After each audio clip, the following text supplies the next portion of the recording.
Hello, everybody, and welcome.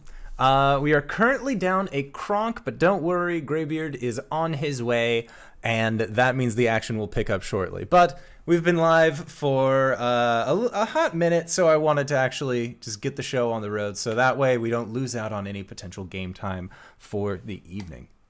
Before we start the adventure, I would also like to once again bring up that we have a Podbean version of our audio cast that you can go find at indooradventures.podbean.com. You can check us out there. It's a pretty good time. And if you have a Amazon Prime subscription and or if you have Amazon Prime and you watch us on Twitch and you don't know about Twitch Prime, that means that you can get a free subscription every month, and you can use that to help out our show, which would be really rad. And then, of course, there's also the Patreon. So if you are interested in getting in on our Discord, being able to ask us questions during and after the show, where we have an after show, then you can find that at patreon.com/theindooradventurer. And any of the contributions that I get through there, I go to then helping out the quality and overall structure of the show, as well as any upcoming shows that we might have. Also, I decided today that if we get to 200 followers during the stream, I will let all of you know about the schedule that we have set in place for the following year. Or at least for the foreseeable future, because who knows, maybe it'll be a really bad idea, but we're going to try it at least once. How close are we now? We are only 6 away. We're only 6 people away, so all you people, go up to your awesome social networking skills and help us reach our goal. But that is enough from me. So now we are also going to be doing something a little bit different today as well, which is I would like for one of you guys to actually give a recap of what happened last week in Waterdeep. As usually, I am the one who does this thing. So I'm going to be rolling a dice, and then we are going to find out who's giving the recap. Barry. You had your fingers up? I don't know what you're... I don't know. Are you pointing to someone? Yeah, it's not the same. All right, so... I'm looking at the layout, and I've got people above me, so I can point up. Oh. We're all like, what? What? Because Barry's never done that before. Well, I would like to say, Barry, I rolled a 5. And Well, you that were the sucks end numbers. Because there's 4 of us. So wait, I've got like 3 numbers. That's fucking shit. Barry doesn't keep notes. All right, so Okay. to the best of your ability, give us a recap of what happened. You can even give it from Torvash's perspective of what happened last time. Oh, Greybeard's back. I got switch. So while that is coming into play, Torvash, would you like to give us a rundown of what happened last week in Waterdeep? Okay. Ghost discovered a letter from Wolf, and then threw a bar of soap at Hubris. KRONK and Torvash enjoyed some popcorn. Then Ghost flirted with some big scary half-orc and brushed some wood shavings from his chest hair. Then spied on Hubris' meeting with the half-orc, while Torvash and KRONK were standing downstairs holding a bunch of lavender flowers. Then they laid the flowers on Wolf. Torvash put his guns away. I know we ate all them, didn't we? Then what happened? We went and scoped out some manor. Then went and got the blueprints for that manor and got a free statue. Was it statue? You did. You got a free... Neverember. Yep. He's a pretty shit person from everyone else's perspective. Then what else happened then? So we just go scope out and Hubris jumped. Yeah, scoped out, saw some guy trying to kill some lady. Hubris said caravan, which there wasn't any caravans on the street, so Torvash has no idea what's going on. Then jumps across like a leaping gazelle. Almost gets killed because Endor didn't read the book properly. Then we got attacked by shadow creatures. Ghost made it up and saved Hubris' life with healing word. And KRONK just kept losing his strength to some dogs. And Torvash made a loud bang. It's true. And upon releasing that loud bang, the city guard, led by one Barnabas Blastwind and a Sergeant Saith Cromley, were quickly onto the scene as Yala Gralhund, the lady in the fine robes that Ghost you are now seeing, that was standing kind of nearish where Hubris was, after he had popped up from the ground, rolled a critical hit, and then immediately fell back down onto the ground. You have heard the sounds of city guard quickly approaching, and as you guys, as you are kind of helping get Hubris up out of off of the ground, that is when the guard actually begins making their way into the house. And Ghost, your last scene, other than helping Hubris, had actually been looking out into the villa as itself inside, and could see that there was a serious body count between the people, the guards that were at the villa, as well as what you could tell Zentarum agents. You have now helped up Hubris as he is currently kind of dying. He was at 0, but you managed to kind of stabilize him and get him under wraps. And Lady Gralhund just has her rapier out, and she's pointed it towards the two of you, and she's telling the both of you to stay put. Didn't I see him run down the stairs? Yes, but when you had gone to look after him, he was already gone. Well, that ruins my plan. Okay. Yeah, so... She's telling us to stay put? Yeah, she's telling you to stay put, and you can see that her, what looks to be a personal guard of hers has a mace out as well as a small shield, and he just seems to be trying to put himself in front of her a little bit to act as a buffer. KRONK and Torvash, the two of you are standing outside when you saw a large influx of city guard being led by this smaller human, this smaller humanoid figure, as well as this taller bearded figure. And both of them do have beards, but Sergeant Cromley is actually more of a mustache. It's my bad. Does not have a beard. But both of them are now quickly approaching and looking at the two of you, and Sergeant Barnabas Blastwind ends up coming up and just saying, "If you would please leave, this is city duty, unless you are directly involved in this, in which case I will have to ask you to come with us." Well, we were kind of involved, officer. Guess you could say things got a little bit shady earlier. Yeah! Oh my, no.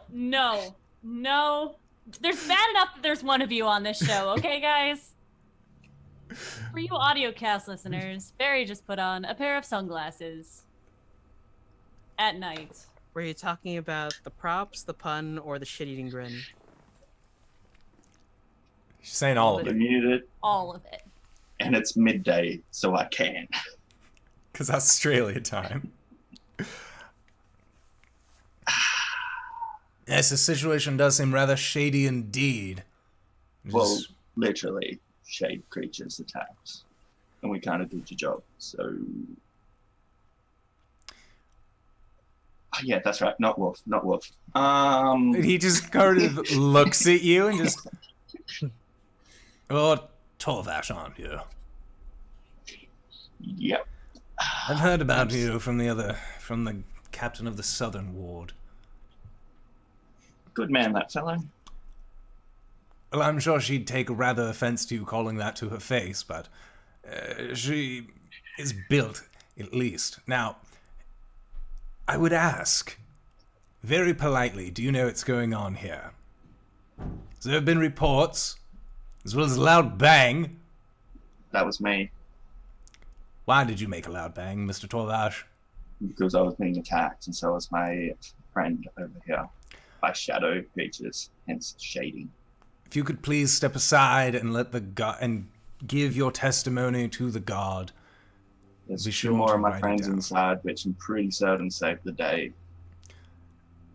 Yes. I'm so bullshitting my way through this right now because I have no idea what you guys did up there. You see some guards actually coming over to the side of this building and opens up the front door, or at least tries, and it's actually stuck a little bit. So the guards begin to just shoulder their way in until eventually they break their way through the door. And when I'd help them.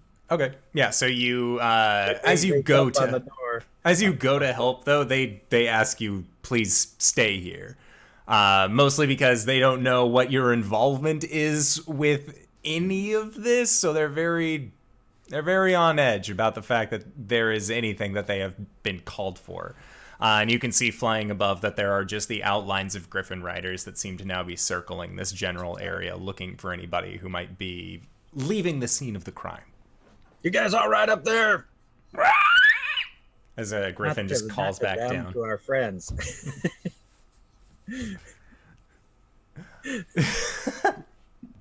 Ghost, Hubris, you good? We're alive. All right. We're Uh, standing down. and as one of these workers the guard is finally able to bust his way through the door, you just hear an "Oh my God!" As more of these guards just begin rushing over, very attentive to what the actual guard is being surprised about. And as they get in, you hear that there are these other gasps of horror as well. As you hear one of them even say, "There's so many dead!" like calling back to each other. And so, Ghost, you are currently helping pick Hubris up off of the ground. And KRONK has called up to you if you are okay in there. And you can kind of see that there are now guards coming from the bottom floors as well. And they are just looking around in astonishment at the amount of bloodshed that has befelled the Gralhund villa. Okay, I'm gonna pump a cure wounds into Hubris while I'm right here. Thanks. You're welcome. That's 12. That's half my hit points. Yeah, well. And I'm gonna look at him and just, you're covered in your own blood again. Yeah, I figured. And she's just gonna turn to the lady of the manor. Apologies, my lady. We didn't mean to intrude in such a manner into your manor. Who are you? Concerned Are you citizens? Zents? You Zants? No. What? And as you guys are kind of having this like decision as to who's here, the human Erstal, that is her retainer, ends up calling out, "There are two more in here!" Oh boy. I let the sword drop to the floor and I kick it away. I put my hands up. And she still has her, the Lady Gralhund still has her rapier pointed towards the two of you. And Hubris, are you putting your hands up as well? Yeah. Okay, so as you put your hands up, your sleeve actually comes down to reveal your large snake tattoo that you have on your forearm. And she just gives you this very, very stern look. And it's like a scanning look, kind of just checking every inch of you. Not really sure what to do because you have saved her, but also you're a member of the people who are trying to kill her. And so as she's still just kind of giving you this inquisitive look, the guards do end up coming up, and Erstal points to the two of you and says, those are the ones that came. They were part of them. Look at his arm. And the guards end up coming over to the two of you, and then they begin to put the two of you in manacles. Check me. I have tattoos, but I don't have one of those. So as you're talking to him, he actually grabs the side of your jaw and pulls down the front of your lip to reveal your snake tattoo as well.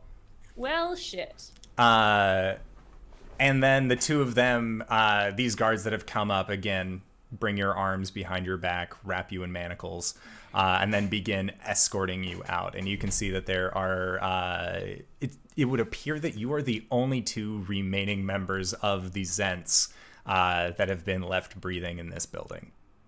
And they begin to escort you out of the building. Torvash and KRONK, as you guys are kind of talking to the guards, you actually see the two of them being escorted out. And as they get to the edge of the villa where there has been a ring of guards that have blocked off any kind of civilian entrance, they end up pulling two burlap sacks out from bags, putting one over Hubris's face and the other over Ghost's face. Before they do that, I'm gonna just make eye contact with KRONK and just give him a head shake. You're muted. Just about to ask if we were going dancing later. Torvash will, even though he wanted to keep his telepathy a secret from the other two, will just say in the head, don't say a word, I'll get you out of this. Because he's a lawyer. It's true. Torvash is a fancy lawyer. So, yeah, Hubris, you get a very familiar feeling of just this burlap bag being pulled over your head and then being escorted out, and Ghost, you are being escorted as well. And what you end up hearing is just kind of what sounds like a quick conversation between Torvash as well as Barnabas Blastwind, where they are talking more about where you could possibly find the two of you. Now, they are going to be going to jail. You understand that? At least for a little bit. We are going to need to talk to them. Are you associated with these people in any way? I'm their lawyer. All right, well, if you are their lawyer, come by the jailhouse tomorrow at noon. You can come. No, I want to go now with them. I understand that. However, They have rights. they do, but we as the god of this city also need to look out for the betterment of the city, which will require at least a due amount of questioning. Now, when we start our questioning, which will be at promptly noon tomorrow, you may arrive. You may come and represent them. Does this sound agreeable? I know you lawyer types are rather cutthroat around this city, so I just wanted to make sure that you understood what it was that was actually going on. We saved the day. Lady was being attacked. I will discuss with my clients exactly what happened. Well, I suggest showing up at precisely noon tomorrow then, if you would like to get their story straight. But for the evening, I'm afraid they're coming with us. Now, I'm also going to have to excuse myself. So now I need to go and ask the survivors of this house as to what their side of the story was. I've heard yours, which is that a man leapt over the... And he looks behind him. City street, landed on top of a gate, attached himself to a wall, crawled around the wall, and then jumped onto a balcony to save a woman in need. Mm-hmm. That needs verification. I know of you, but I don't know you personally. I can't judge the weight of your words. I'm sorry. Okay. Did you get all that, Sergeant Crumley? Just the tall figure wearing these small spectacles behind him has just been writing everything down. Just nods, and then the two of them bid you and KRONK farewell and then begin walking off with the rest of the guard, and they have other guards escort you away from the premises. The whole time, KRONK was wringing his hands and, like, grinding his teeth. Just like, okay, I hate this. He doesn't say anything, but like I said, wringing his hands and like, don't grab a weapon, and then grinding his teeth. So I'll just turn to Kronk and be like, brownies? Mm, I'm gonna make you some brownies. That's good. I'm gonna Alright. cook some brownies. All right. he doesn't seem better, but he follows you. All right. So, KRONK, you continue following Torvash until you guys make your way back to Troll Skull Manor.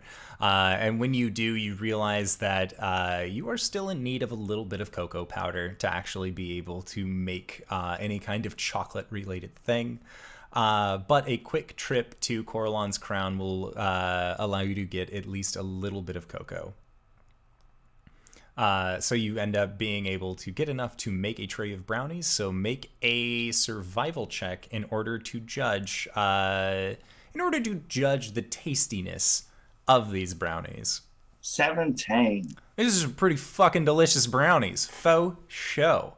And KRONK, you realize that, like, Torvash is doing his best to try and help.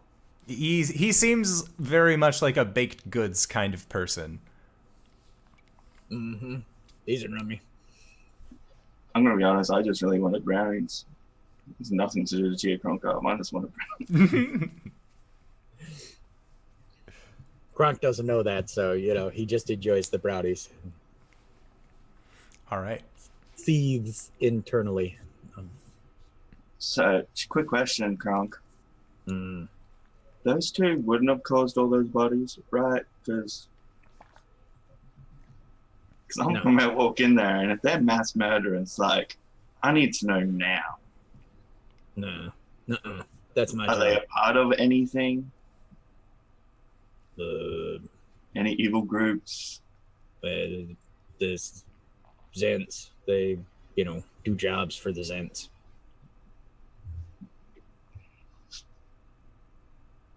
Okay. I can work with that. Any recent jobs? Mm. We tried to steal a magic bag from the carnival. Didn't work out. Okay, we should add more cocoa to make more brownies. Fuck, okay. Okay, we'll go to the prison early tomorrow and try and get in earlier. I'll just be annoying. All right. Quick DM question. Yes. So with my feature of knowing how to access records and inner workings of the court and government, it says I know who the movers and shakers are and who to go for favors. But I know who to talk to about getting them out. You would know that the legal proceeding is a little bit difficult on this because they would need to be exonerated in some form or fashion by an actual elected official, but the only officials in town currently that have anything relating to do with this are the ones that are saying that they need to wait for the next day. Okay. Yeah, and it was also towards the early evening when all of this had occurred, so you know that the majority of businesses are also closed at this point. Okay. So I think tomorrow we'll try and stop by that place and speak to the lady. Because if she drops charges, we should be good. Okay. Sounds good. So, Ghost and Hubris. Contrary to what happened last time, Hubris, where you were walked and escorted all the way down to the halls of justice, instead, the two of you are loaded up onto the back of a cart, and you are just run down onto the main road, straight through the main thoroughfare, brought over to the hall of justice. There are no stops. There are no doppelgangers to take the blame for you at this point. And as you arrive at the halls, you are brought off the carts and you are led into the actual court or into the actual building itself. And as you do, as you enter inside, the guards then remove the burlap sacks from over your heads, and you see sitting behind the desk is the same halfling bookkeeper that you had talked to previously, back when Wolf and Hubris were still in prison. And she looks at you, Hubris, and just like kind of shakes her head in the again kind of way. And then she looks at you, Ghost, and you can just see a very disappointing look. If my heart wasn't so cold.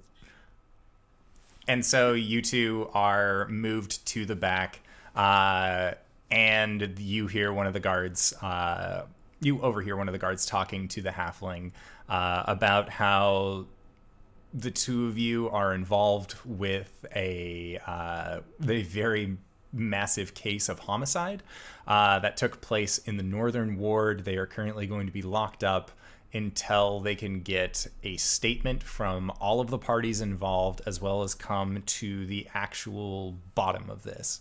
And the halfling just kind of agrees. And then after after some papers are exchanged and a key is given over to the guards, the two of you are then led into the long halls within the hall itself of justice. And you are both placed inside of the same cell, where the guards say that they will be by in the morning with breakfast, but until then, all you have is time. And they lock the door and then walk away.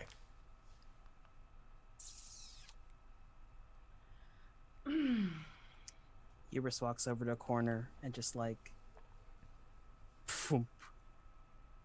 onto the ground. I'm gonna look around. Are there any other people in the cells around us? You can see that there are make a perception check, because it is kind of dark, but you do have dark vision. If you would like, you could also use either your hearing or your smelling, if you would like to see if you can mark any different scents. Yeah, I'd like to use my smelling. Okay. That's a 19. Okay. So with your 19, you can smell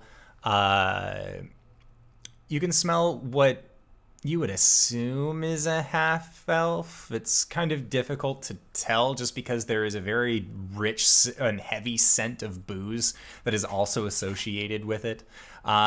You can smell a dwarf as well, who seems to be in the far end of one of the halls. It's very faint, but you can tell he is down there. And then you can also smell what you assume to be at least two humans as well as a half-orc. And they are all just kind of spaced out throughout this long hall. They don't seem particularly packed, but there were some people who definitely needed to get put in here for at least a while. Okay. I'm just gonna walk to. There's nothing in this.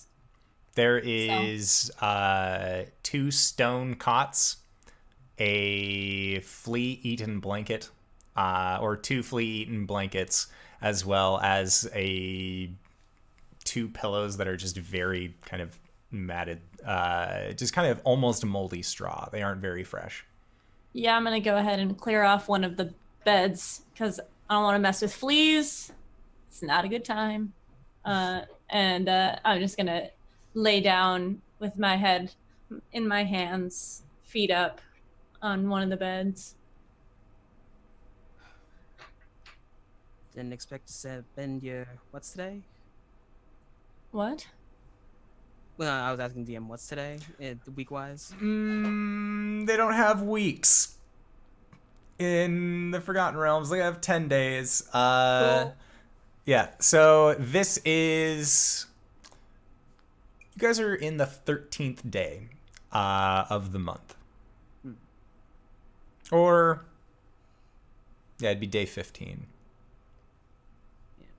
So, didn't expect to spend your night in a jail cell, huh? Hopefully it'll just be one night. If we play nice. I heard Torvash say he was a lawyer. That's convenient. Yeah.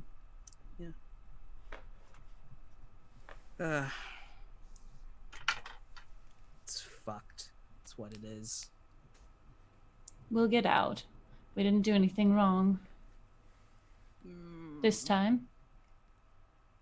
Yeah, but how kind are the gods to... And he kind of raises his arm and taps the tattoo. They were able to get you out last time. Perhaps they have some connections. Maybe. Though, I was under pseudo house arrest for like 15 days. That was fun. That's because you are an idiot. Tell me something else that is new.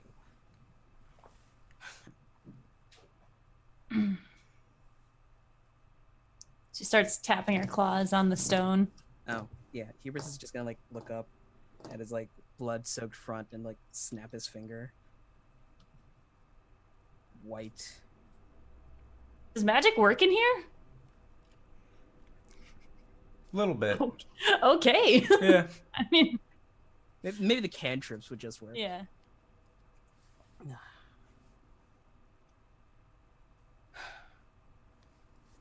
No. He looks over. I have a sister too. You do. Oh, a half sister. Same mother, different fathers. Hmm. Had to leave her behind right before I left the circus. She was in the circus with you. No, I had to leave her in an orphanage. Oh. And you didn't go back for her? I tried. She was gone. And if she's anything like any other tieflings, she would have taken a different name. So, going out there and asking for her might not turn up anything.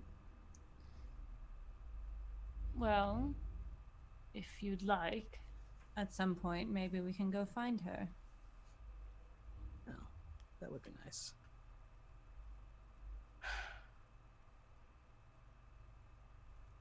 What? Nothing. She says.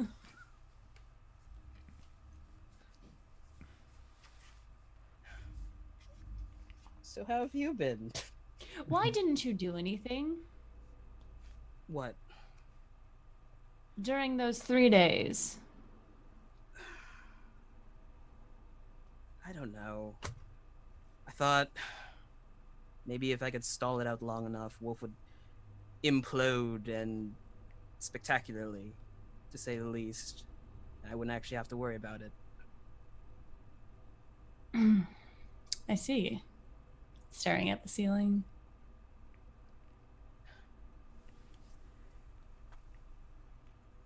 Are you really that mad that I didn't try anything in those 3 days? No, it just gave me an insight into your mind a little bit. No? And what do you think my mind is? Well, you told me that you like me enough to stay. But when it comes down to it, you probably see me like everyone else does. That knows me. Like what? Like I'm heartless, cold, manipulative, all those things. I mean, like, it's kind of your draw, though.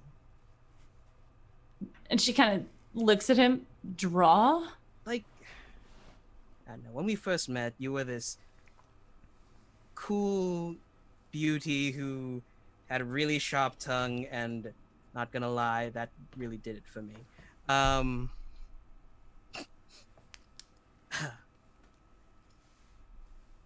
And we got to know each other. I don't know. Something stuck.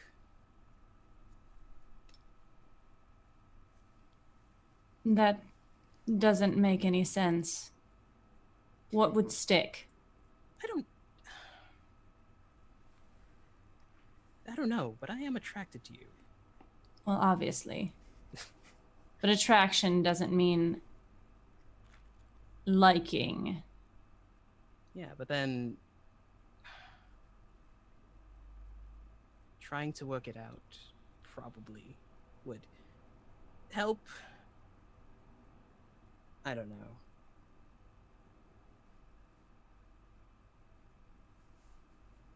All right.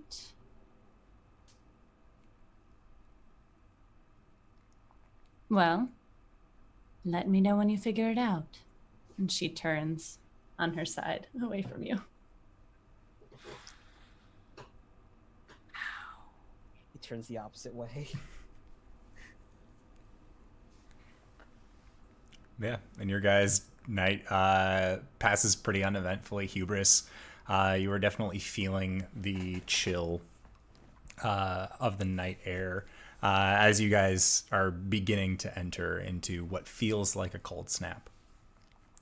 And then in the morning, the two of you are woken up bright and early by what sounds like a rooster crowing off in the distance. And then guards come and approach, and you can hear them just rattling what sounds like tankards across the cell bars, just bringing them down to the actual inmates. And each one that they go to, they set in front of each of them what looks to be a small chunk of staled bread, what could barely pass as soup. Maybe it was a broth at one point, but is so watered down and kind of just murky that you're not exactly sure if it's even potable. And as well as what looks to be a tankard that has a little bit of water in it. They set that into the cell for the two of you, and then continue about going down the rows. Garçon, there's a fly in my soup. Audible sigh from Ghost as she gets up and gets her food. Sits cross-legged on the stone slab and starts to eat. Should we get our story straight? I don't actually know what happened beyond you jumping in and what I saw. I was hoping that Torvash could meet up with us and then we could convene, but I guess getting our story straight first would help expedite the process. I jumped in. The split-lipped half-orc was there, and he was like, yes, reinforcements, bwahaha, minus the wahaha. And I just jumped forward and hit him, and he was like, attack them, not me. But why were you on the roof? A bet. A bet is always believable. All right. Who bet you? I don't know. Either you, KRONK, or Torvash. All right. In my drunken stupor, you bet me, or someone bet me, that I couldn't make it to the roof. And I did. Saw what was happening. In, yet again, my drunken stupor, jumped across. And were able to cling on to a building. With a broken hand, yes. All right. Yeah. This is the part where she'd be a little impressed. So impressed. Thank you. All right. Audible eye roll. Audible. We're not sponsored by Audible. We could be, though. So, as you guys are getting your story straight, Torvash and KRONK, how did you guys finish off your last night? Do we have yet another bedroom? I believe so, because Wolf had a bedroom, and KRONK, you have just been, like, you guys had, there were 5 bedrooms total in the actual space when you guys first got there, and then you've just been sleeping in Ghost's room this entire time, so there have always been 2 bedrooms open. All right, well, I guest bedroom set up for Torvash, and I go, and once I think he's settled in, then I go up and talk to Wolf. Okay. So you move all the furniture out of the way, and then you go into Wolf's room.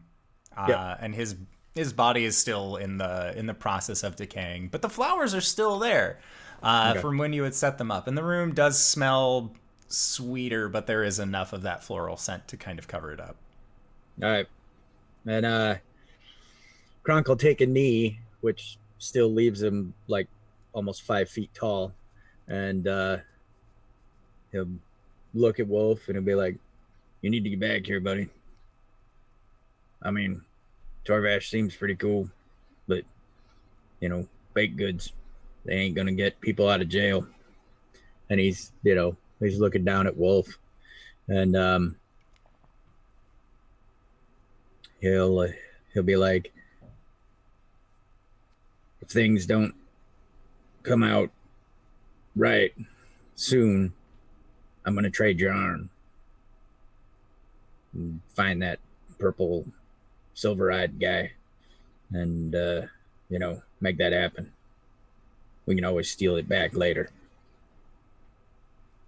And with that, he'll pat Wolf on the head, get up and make a look around the room, make sure that there's nobody's been trying to saw through a board or something to squeeze in and steal his arm. He's very paranoid about Zan stealing Wolf's arm. And then even though he's planning on giving it to him, and then I guess he'll walk back out, and then thousands of pounds of furniture back in front of the door. And then he goes to bed, and he just kind of is in the room by himself, and it's freaking him out. And I guess he sits at the head of the bed, just kind of got his knees up in the blankies, and he just kind of sits there until he just kind of nods out. And we fade to black. Okay. And then Torvash, you end up finding your dream state as well. And would you like to get into contact with your spirit, or are you just looking to kind of just have a restful sleep?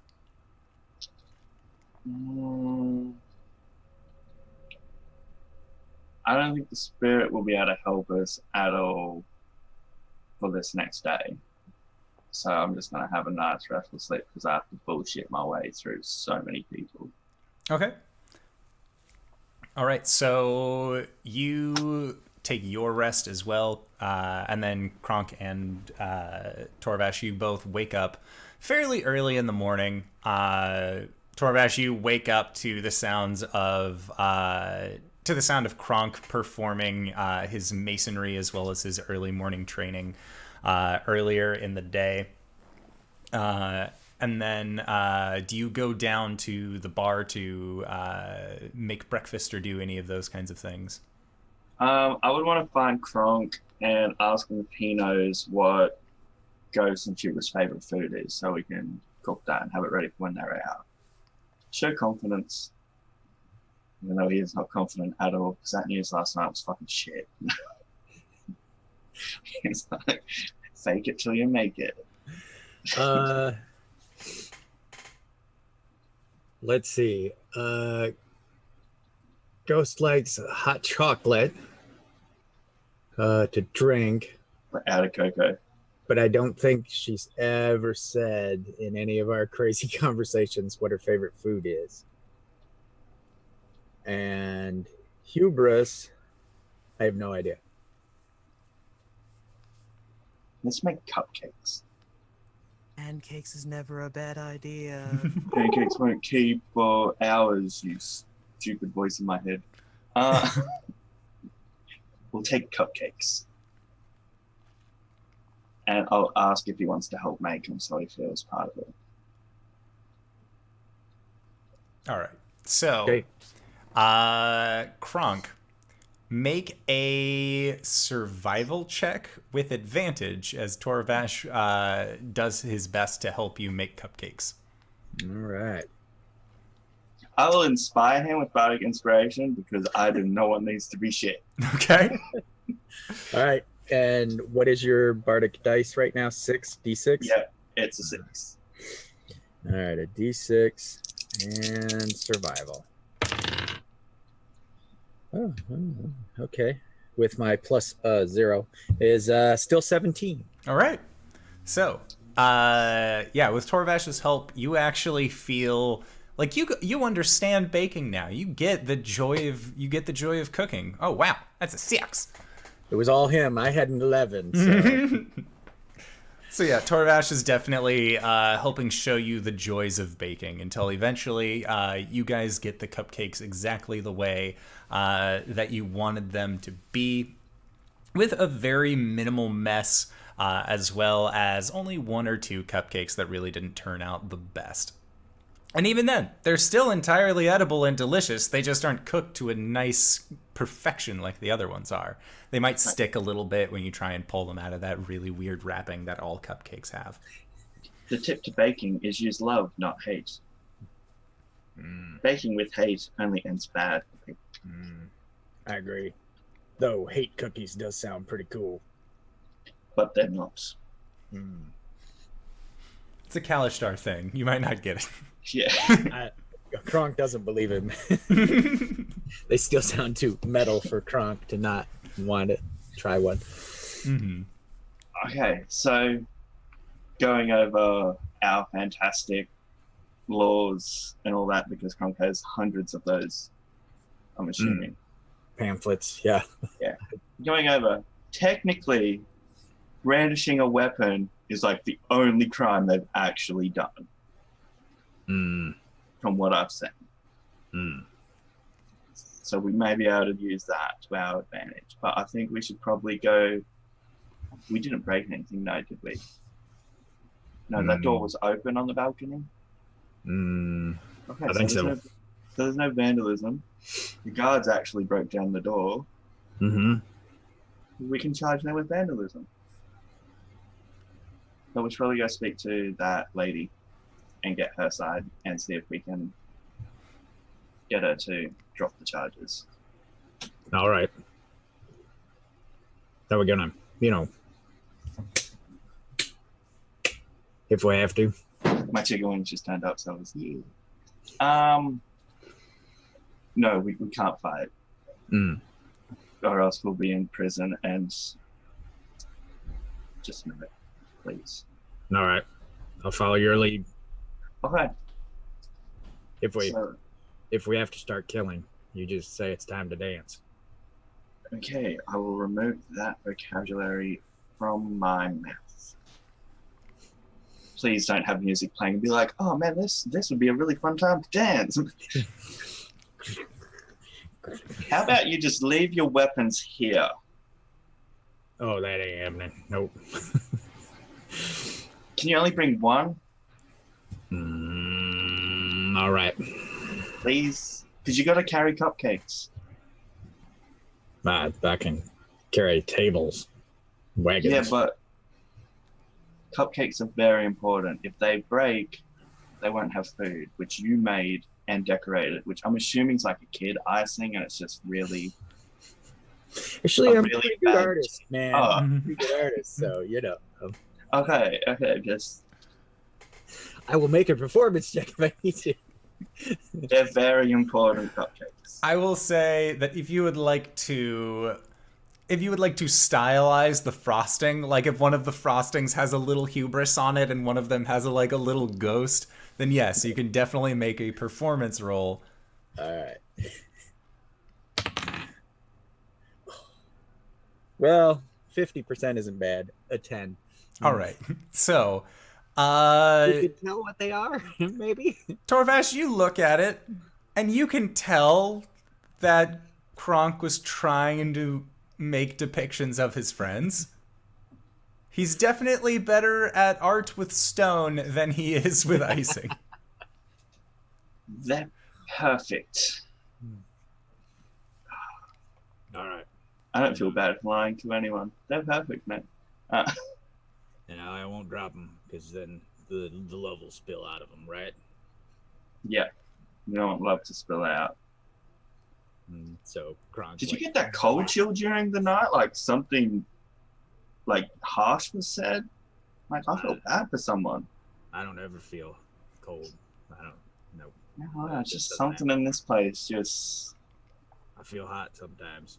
It's too warm, but never too cold. okay. So, this became a Monday show when Torvash answered. Okay. All right. So, are you guys going to Gralhund Villa next, or are you going to the Halls of Justice? If I have time, Grapple. The villa. I don't know how to say the word because your American accent's making it hard. That's the first time I've ever been told I have an accent, so thank you. It's like Calhoun, but Growlhoon. Gralhund with a D at the end. Oh, hound, like hound. Oh. Yes, it's a growling dog. Yeah. Manner is what it is. It's German. It's a Gralhund. Growlhund. Looking at the clock, you could tell that you probably have enough time to get to Gralhund Villa. You know that it's, even if you wanted to still show up early, you could still get there in time, and then hopefully the conversation will be sorted out totally fine and easy, and then you can make your way back down to the Halls of Justice. Awesome. Let's attempt that. Okay. So you guys make your way back over, and Torvash, you had gotten a nat 20 when leading the party there the first time, I believe. Yeah, because I pretended that I was just following Ghost and she was following me. Yeah. So you end up making your way back to Gralhund Villa. And when you go to try the front door, it is currently locked. And you can see that it is very quiet. And you call out and kind of knock because your initial knocking isn't getting a very large response. When you call out, you can actually hear what sounds like dogs barking until eventually the dog barks get closer. And on this wooden door, you see that there is a slat that opens up to reveal what looks to be this old groundskeeper with this kind of grizzled face who just looks at you and just, what do you want? I need to speak to the lady of the manor about the incident last night. You part of the guard? Told the guard everything we know. Yeah, I'm a lawyer. I'm just trying to get the full side to represent my clients. She's not home. Do you know where she is? She left 20, 30 minutes ago. Go. I don't ask the lady where she goes. So you have no idea? Nope. Took the cart. Okay. Hopefully safekeeping. Yep. Have fun. And are those dogs barking? Are they like made of shadow or are they normal dogs? No, they're dogs. Kind of like looks back. Looks at you. You had shadow dogs here last night and they're not cool. By the way, is Kronk strength back? Yes. Kronk's strength returned after a short rest. Cool. No, it's gone forever. Fuck it. I will fix that in D&D Beyond. Yes. Read the book this time, Indo. I read the book last time too. Okay. So if nobody knows where this lady's went and just gone by car, would there be any way to be able to tell?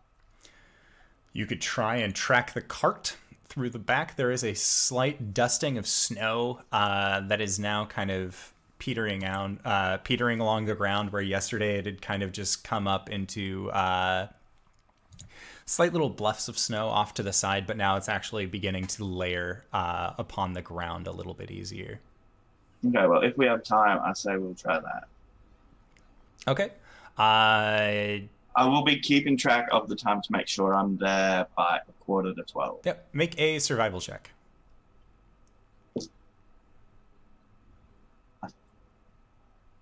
7. Okay. So you and Kronk are following along these cart tracks for a while. And they twist and wind in between different alleyways until eventually you see that they get to a thoroughfare back on the main road. And you see that their wheels turn going south. But then they just get lost with the other footfalls of people that have walked the main road or walked along the high road, as well as other carts that have been brought along the high road during this time. And so you kind of lose tracking of it. Well, we tried the easy way. Let's just go to prison and bullshit their way out, shall we? Okay. So that is when we're going to go back to Hubris and Ghost. As you two are spending your morning in prison together, having stomached your way through this kind of gross breakfast that was provided for you free of charge, of course, two guards eventually come up to your gate, and they one of them pulls out a key and begins to open up the lock. Okay, I'm gonna pull Hubris in for a hug real quick, or just I'm gonna get close to him and like kind of nuzzle him, and I'm gonna mark his scent. Okay. Just in case we get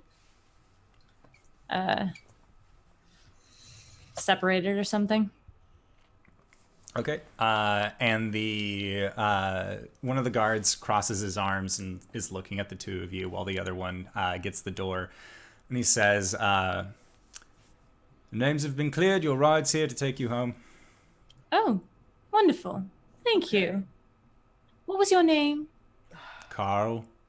Thank you, Carl. Very kind of you. No. And So then I just have that familiar face.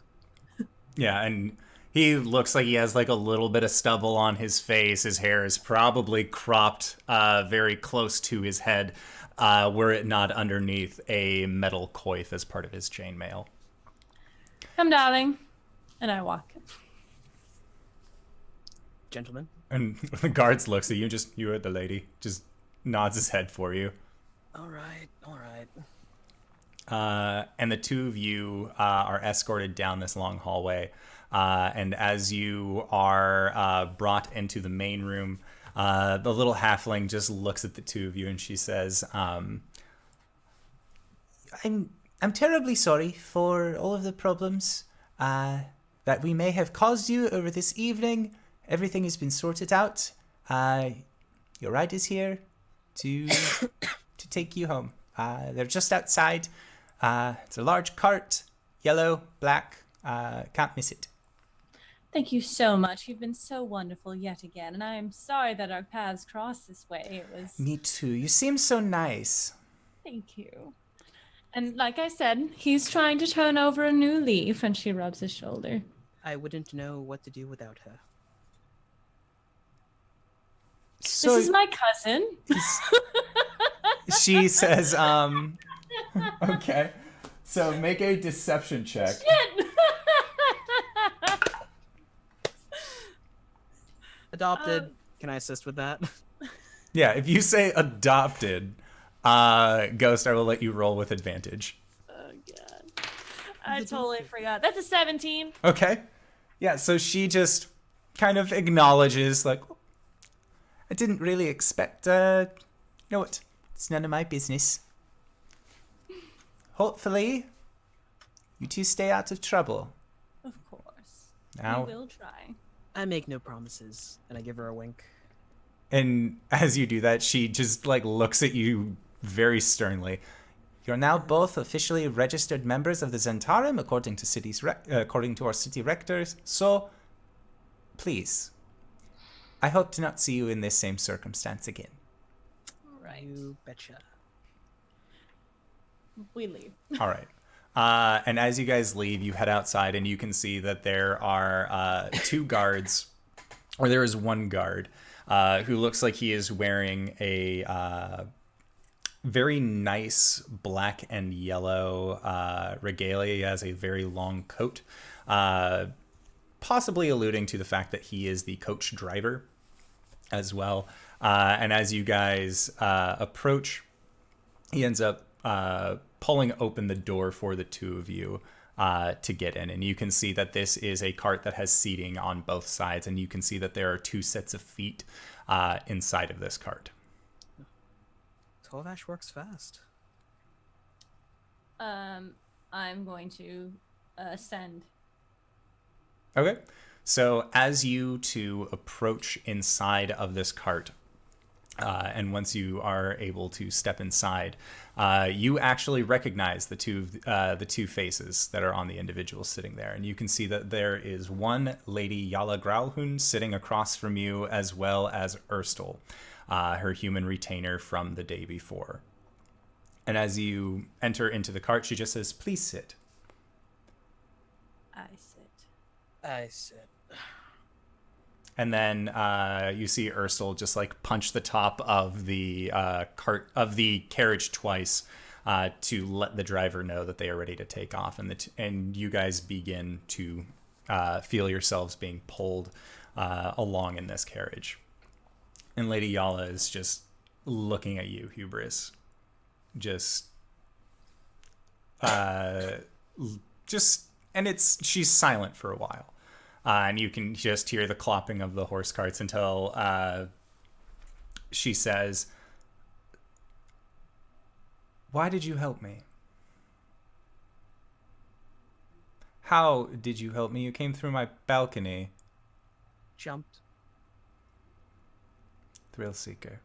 And you, she looks over at you, Ghost. How did you find yourself on my balcony? I have a very large friend who hoisted me up. Now, I will admit I have my curiosities about this, seeing as how the people slaying my men were, well, your friends, from what I can understand.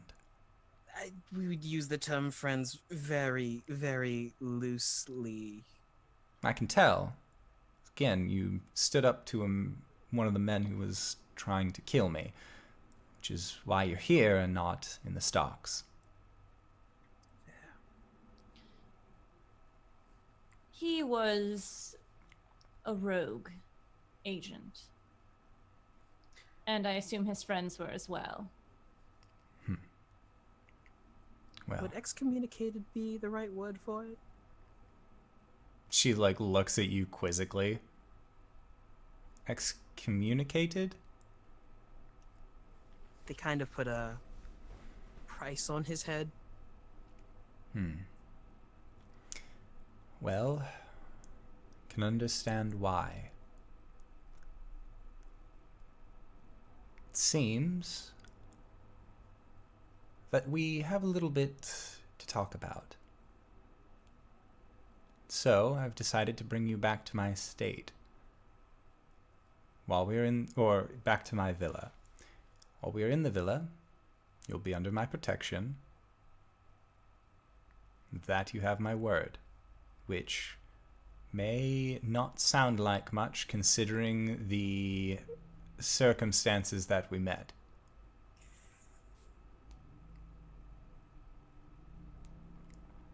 Right. Is it safe to speak in here? I trust Erstel. Why was he after you?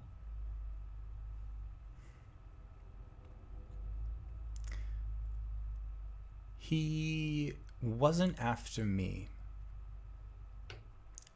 The book he grabbed. That was poor placement on my part. I hope he enjoys a very, very boring text about the greatness that Asmodeus can give unto you. Huh. So, really, if he's going to grab anything, I'm glad that he grabbed that book and got it out of my house before the guards came. Now, there is something I would like to show you. Something I'd like to ask, and I didn't know how best to bring it up.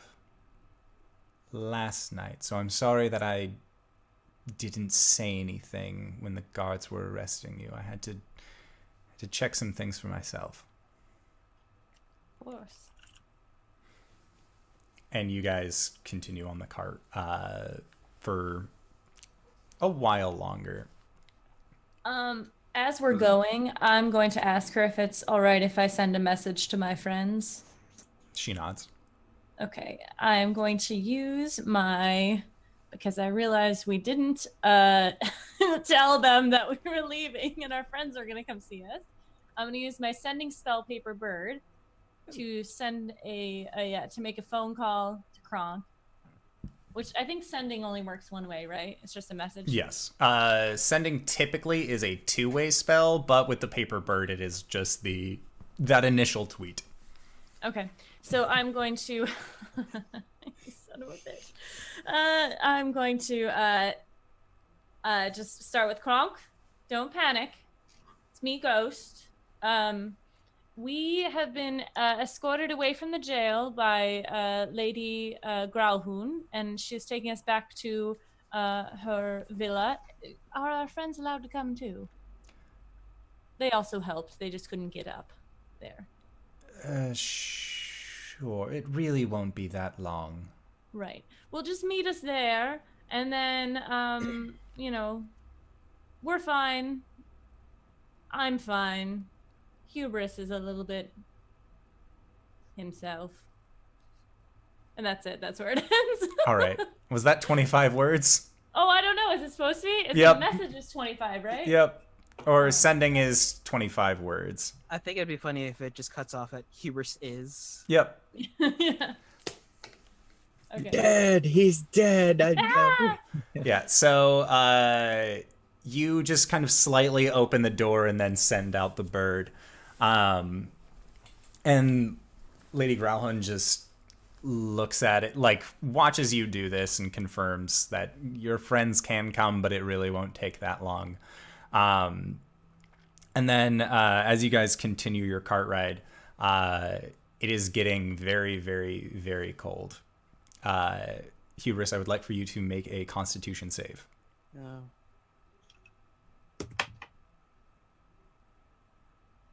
That's a 1. You go into a coughing fit. And as you do, Lady Gralhund is just kind of like looking at you. Again, just kind of like analyzing what you're doing. As her retainer also just kind of like sits there and pulls out a handkerchief for you and actually hands it over to you for something to cough in rather than your own hands.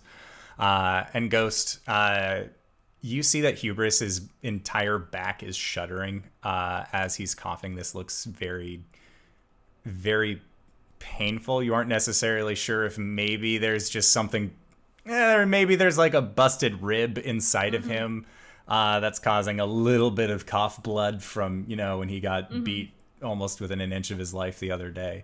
I realize it is cold, right? Yeah, it is very cold out. So I'm going to take off my jacket and scoot next to him and put it over both of us and kind of put my arm around him because I'm warm. Okay. And Hubris, you continue coughing for the next several minutes until eventually you finally are able to catch your breath. And when you look down into the handkerchief from where you have coughed, you see that there is just this pool of red that is currently inside of the handkerchief, but there are ice crystals that are beginning to form on it. And the lady looks at the handkerchief and then looks back at you and says, Pulls it over quickly and snaps, and it's clean. And she looks at you and says,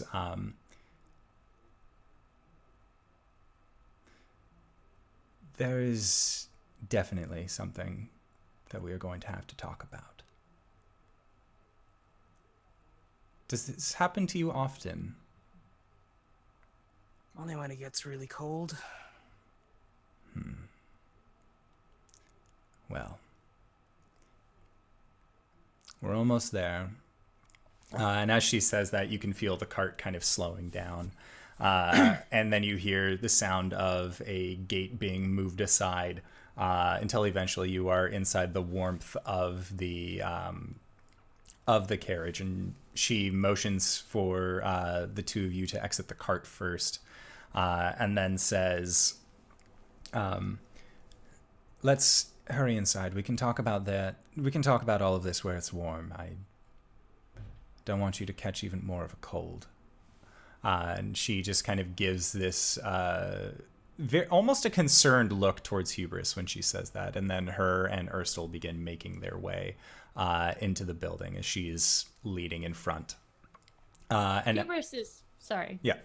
Hubris is fire resistant, right? Yes. Okay. I might as well just light my claws and kind of rub them on his exposed parts. Yeah. Onto his shoulders. Yeah.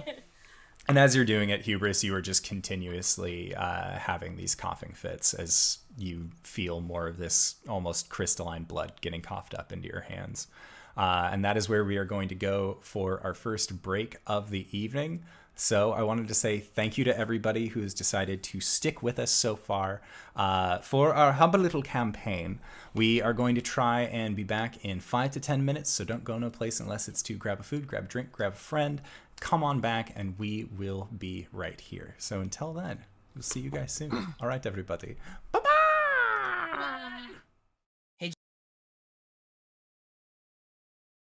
And hello, everybody, and welcome back to the mean streets of Waterdeep, where not a whole lot of mean things have actually happened today, other than Hubris starting to cough up blood like he was on the way back from jail. So, Hubris and Ghost, you guys are walking into the Gralhund villa. Your sending bird, your sending paper crane has begun to fly away after you guys had left the cart. But we are going to pick up with Ghost and Hubris as you guys are walking towards the villa. And you can see that the doors, that through the open door, there's still a lot that is being kind of put away, and like things aren't in the proper place yet. And you can see that a wizard has indeed come through and prestidigitated a lot of the blood that had begun to seep into the wood as well as begin staining around. But there was a decent amount of property damage as well. And you guys walk through the kitchen until eventually you find yourself at the bottom of the large set of stairs in Gralhund Villa. Now, you should be warm enough in here to take care of what's going on. Can I show you something? Insight check? Yeah, you can insight check her. Okay. I've used this line before. That's a 15. Okay. 15, and Hubris, were you insight checking? Oh, yeah, it was 10. Okay. Yeah, so with your 15, you can tell that she has an air of sincerity. That she seems legitimately worried.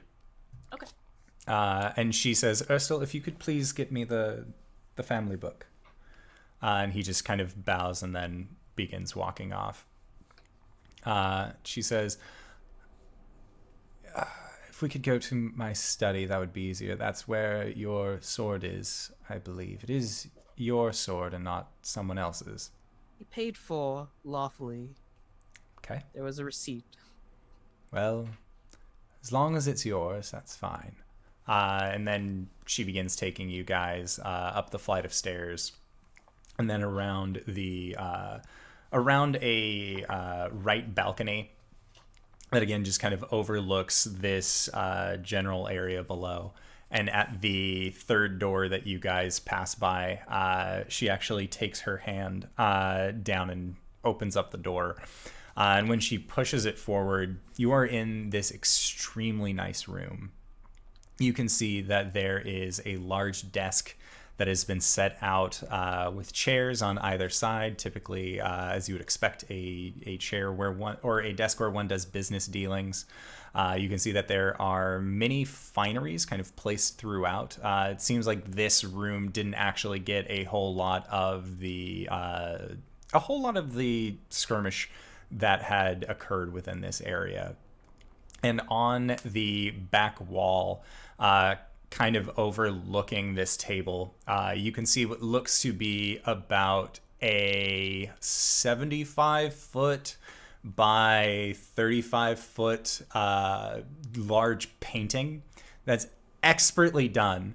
It seems like all of the lighting is absolutely perfect. All of the contrasts are perfect. But the more you look at it, you realize that this is an orgy that you are looking at. It is just a large, very graphic painting.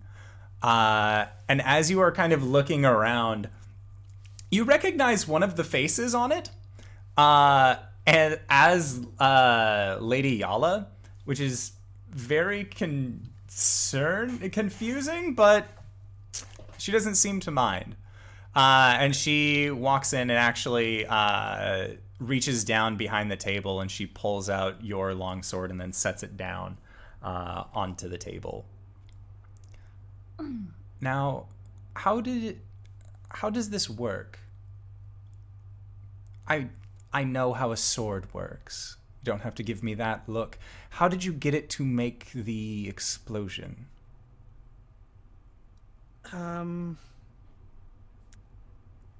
Well, from my understanding, some people have magic in them, and other people can channel that magic into... I'm not an idiot.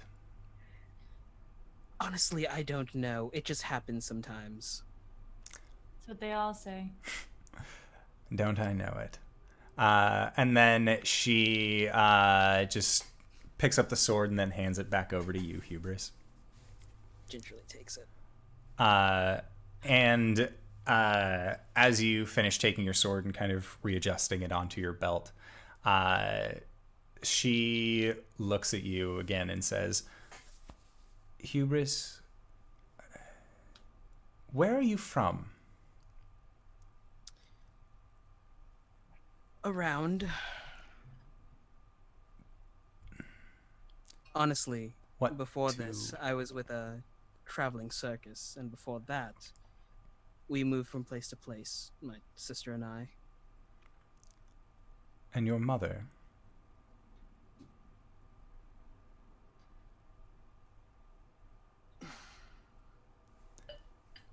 Would you believe me if I said the 9 hells?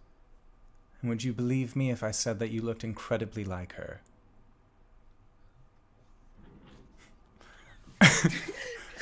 And it is at that point that Erstil walks in from another room, and he's carrying this large leather-bound book. It is very black. The pages are they look very weathered and old. And he sets it on the table, and she says, "Thank you. You can go now and just entertain the boys for a while." And he just nods and then walks off. And she says, "Do you know what this book is?"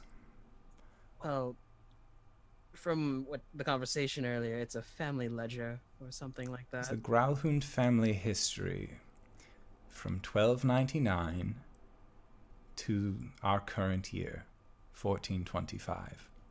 Ah. We have followed our family lineage quite well, and we have to. And she reaches in around her, into underneath her shirt, and she pulls out a key. And with that, she puts the key in the lock on the book and then twists it, and the lock comes undone, and she unfolds it. Our family, to get to where we are, made a few deals along the way, to say the least. And now, well, as much as we look like a human household to most, It's because any of our family members who have the trait, we send to Yartar. Your mother, what was her name? Eurydice? And as you say that, you see her kind of close her eyes and nod and says,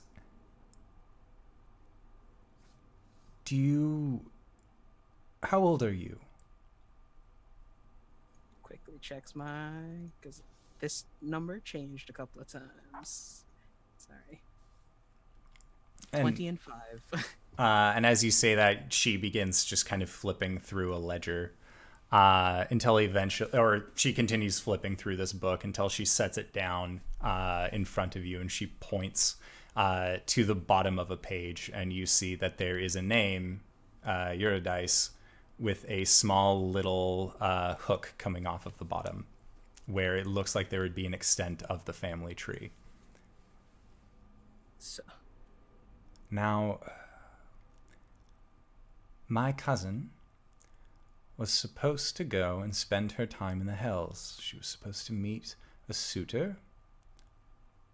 She was supposed to help continue our family lineage. And it turns out she did, being you.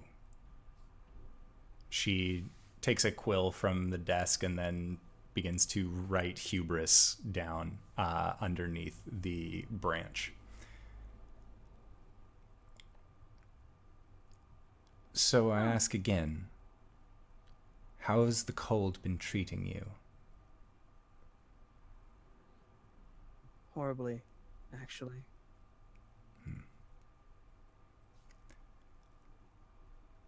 And she looks at you, Ghost. As it turns out, your friend is actually my cousin.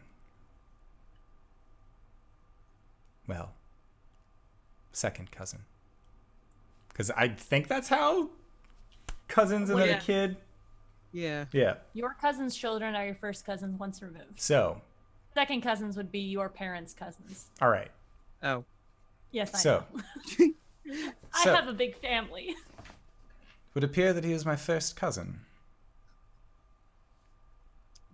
Surprise to me, too.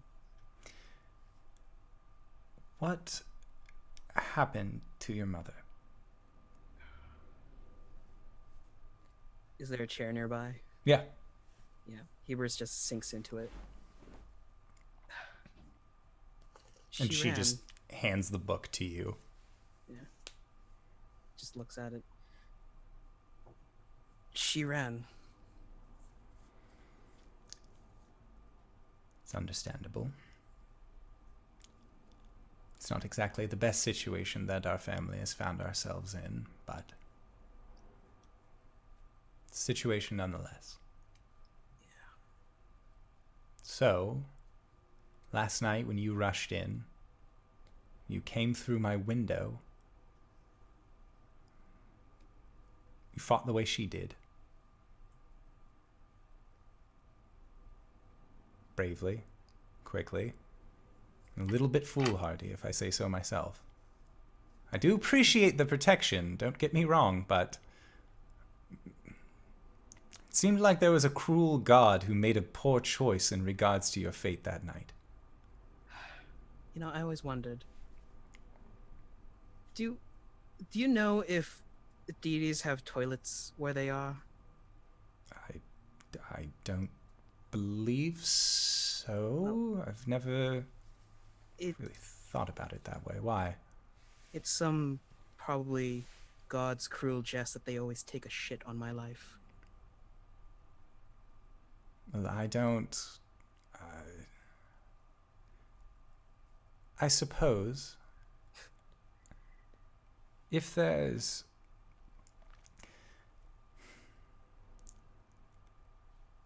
I don't know where to even start. Because if you were young and you're separated from your mother, there's not much that you can tell me about her. But you said you had a sister? Half-sister. Different fathers. She's out there somewhere. And I really hope she's nothing like me. Well, I at least hope that she's alive like you are. Oh, yes. There's that. And then she kind of like turns and looks at you, Ghost, and just, is there anything I can get you? Tea? Coffee? Cocoa? Tea would be lovely. Did you say cocoa? We do have cocoa, yes. If it's available. And she nods, and you hear, you see her reach into the desk, and she pulls out a stone that looks like a profile of a face that is looking one way, and she just says, Urstel, bring 2 cocos to... Do you want one? And she looks at you, Hubris. Cocoa as well? Yeah, I'll take 1. 3 cocos to my study, thank you. And she just sets the stone back down. So, I call you like auntie or something, or like... Don't know. You may call me don't know. Lady Yala or Lady Gralhund. Or Yala, I suppose. Lady Yala. And at that, as you guys are having this conversation, the door opens once more. And Ursel comes up, and Hemor opens the door and says, he insisted that he bring them himself. And Lady Yala just kind of like raises an eyebrow at this, and you see what looks to be a man with very short, dark black hair and a goatee, as well as very fair skin. He's wearing the same colors that Lady Yala is. And he is actually carrying in 3 mugs of cocoa. And says, well, I just wanted to personally thank the people who saved my wife last night. And he begins coming over and sets a mug of cocoa down in front of Ghost, in front of Hubris, and then sets another one down in front of Lady Yala. And Ghost and Hubris, as you guys are having these cocos kind of put in front of you, you look up to acknowledge him as he's kind of brought these in. And as you do, you see his face kind of line up with a body that is also on this large painting. And you, like, as he moves away, his personage is still just on this large painting. They are in different areas of the painting, but they are both currently present. It's lovely, thank you. And then he walks around the desk and then sits down next to his wife. And when he does, he puts his hand on her knee and gives her a quick peck on the cheek, and then says, and then Yala then looks at him and says, Orand, I'd like for you to meet my cousin. And she then looks back over at you, Hubris, and Orand says, well, it's a pleasure to meet you. And he extends his hand out towards you. I shake it. Oh, and you are. And then he puts his hand out towards you, Ghost. I'm called Ghost. And he takes your hand and then gives it a very long kiss on the top of your hand, and then passes back and says, Lady Ghost, it is a pleasure to meet you. She's like awkwardly smiles, like kind of out of her element, not ready to flirt at the moment. Mm-hmm. You have a lovely house. I'm sure it's lovely normally. It looks even more lovely when we haven't been ransacked. Yes. Unfortunate events last night. Very. It would appear that my mechanical servant has gone missing. You what? Mechanical servant. Have you been to the Temple of Have you been to the Temple of Inspired yes, Hands? yes. Mm-hmm, It's one of those. We purchased it on a trip to Yartar a couple of years ago. No, not to Yartar, sorry. To Lantan, an island out in the trackless sea. Oh. When did it go missing? Last night, during the... It apparently got scared during the initial brawl. Decided to leave. Odd. Yes. Odd indeed. Took with it something very important to me.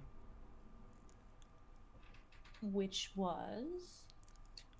And her husband kind of like gives her a little bit of a inquisitive look, and she just looks at him and says, "They saved my life and his family. I may not know him very well, but he's still family at that." It was a map of sorts. Was it was something I was holding on to for a friend. But it seems like my servant also wished to hold on to it. Since left. Do you mind telling us what the map is of, or is it just heirloom? I don't know.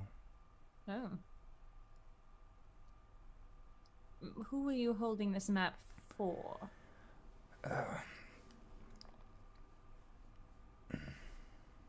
I was holding it for...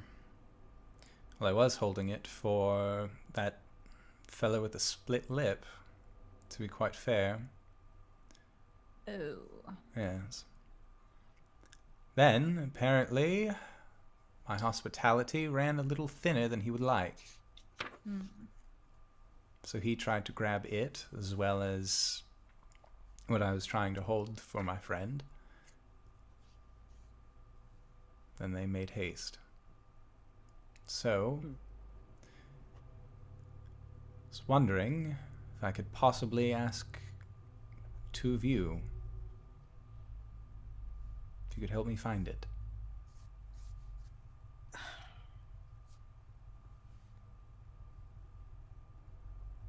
I look to Hubris.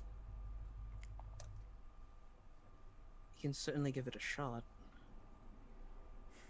Well, if you would be so kind, that would be greatly appreciated. I would go and search for it myself, but I've been told it's not exactly safe to leave my house, considering everything that happened last night. I will have a few questions regarding this situation if we are to pursue it. But I don't want to get in the way of family matters, so... Our family matters have been sorted, really. It was more just finding out if it really was you. If you need anything, feel free to let us know. We'll do our best. Right. All right, so where did you meet this Hubris, the split-lipped gentleman? Well, she looks at her husband, and the husband's just like, well, you occasionally you meet friends while you're gambling, and next thing you know, they become better friends, until I eventually thought to myself, well, I should invite him over, have him stay around. He seemed on the up and up. He's very pushy, though, which really should have been a red flag, but I'm not exactly the best at reading those. And his wife just kind of gives him a what's that supposed to mean sort of look, and he just brushes by it. And he says, well, he's started talking about, I'm really bad at keeping secrets. Can we please just tell them? And the wife just kind of like wide-eyed, like, what the Yeah, well, you've already said it's a secret, so I suppose we might as well. We are looking for stone. To be precise, the Stone of Galore. A stone said to lead us to the hidden cache of dragons. Hubris snorts into his cocoa. I see. Yes. And this isn't a fool's errand. This isn't chasing after a dream. This is the stone that Lord Neverember used to hide it in the first place. This would act as a key. This would let us know where it is, how we could get to it. Hubris. You said yourself that you left your sister, or that you had a sister, and you don't know where she is. If you could do anything to provide a good life for her, would you do it? Yes. And please help me find this. If you did, be willing to share a portion of that gold with you and your friends. What you do with it is at that point, but we could also send some for your sister, or at least hire somebody to find her.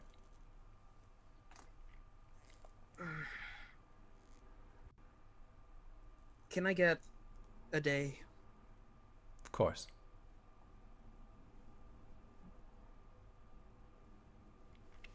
And then that is where we are going to cut back to Torvash and KRONK. So, the two of you are making your way downtown, walking fast, faces pass, and you're on your way to the Halls of Justice. Yep. Torvash, you got this little ditty playing in the back of your head as you walk. I'll play it as I walk. Why not? Yep.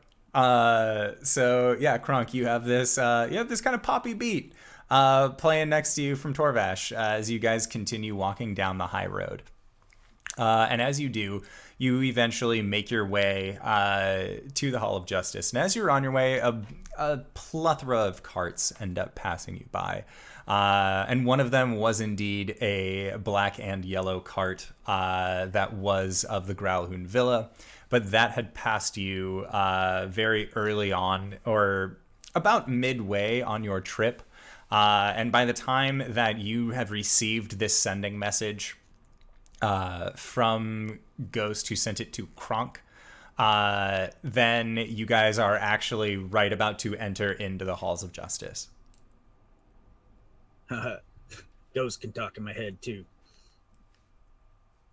Yeah, and Torvash, you see as this paper bird just sails through the air and then lands over at KRONK. And then as KRONK unfolds it, he receives the message mentally. What was said? We're supposed to meet him at the Gralhund Villa. They're already out. And I point the paper at him like he can read it, but there's nothing there, I assume. No.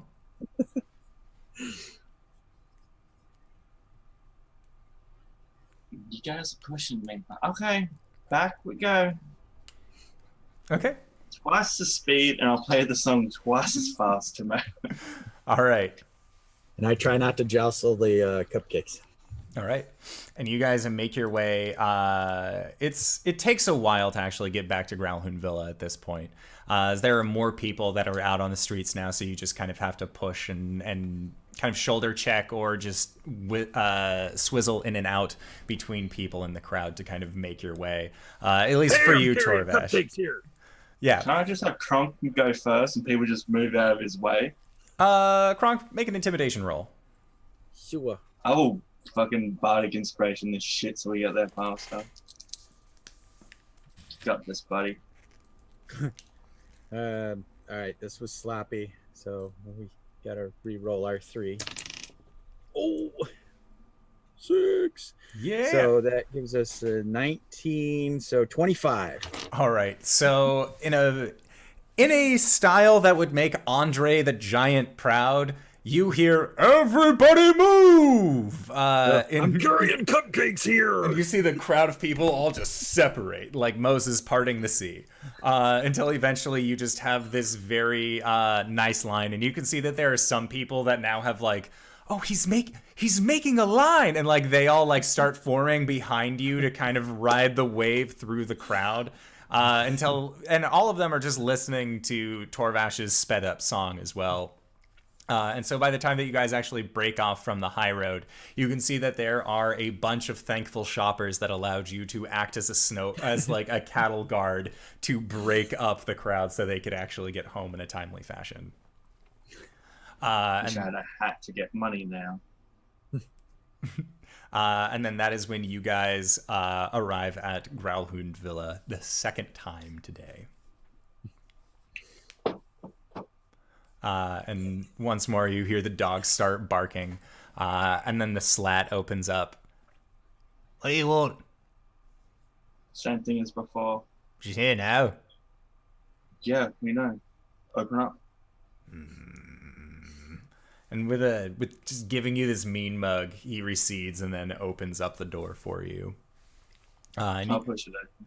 Okay. I'm in a cranky mood now. I just walked so far for no fucking reason. All right. And so you just begin making your way towards the door where you know the entrance is. And the groundskeeper is kind of like hobbling after you and just, you can't just walk into people's houses. You need to announce yourself. Watch me.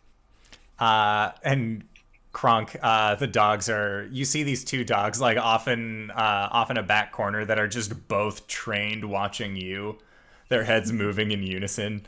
And you get a feeling like you've met these doggos before.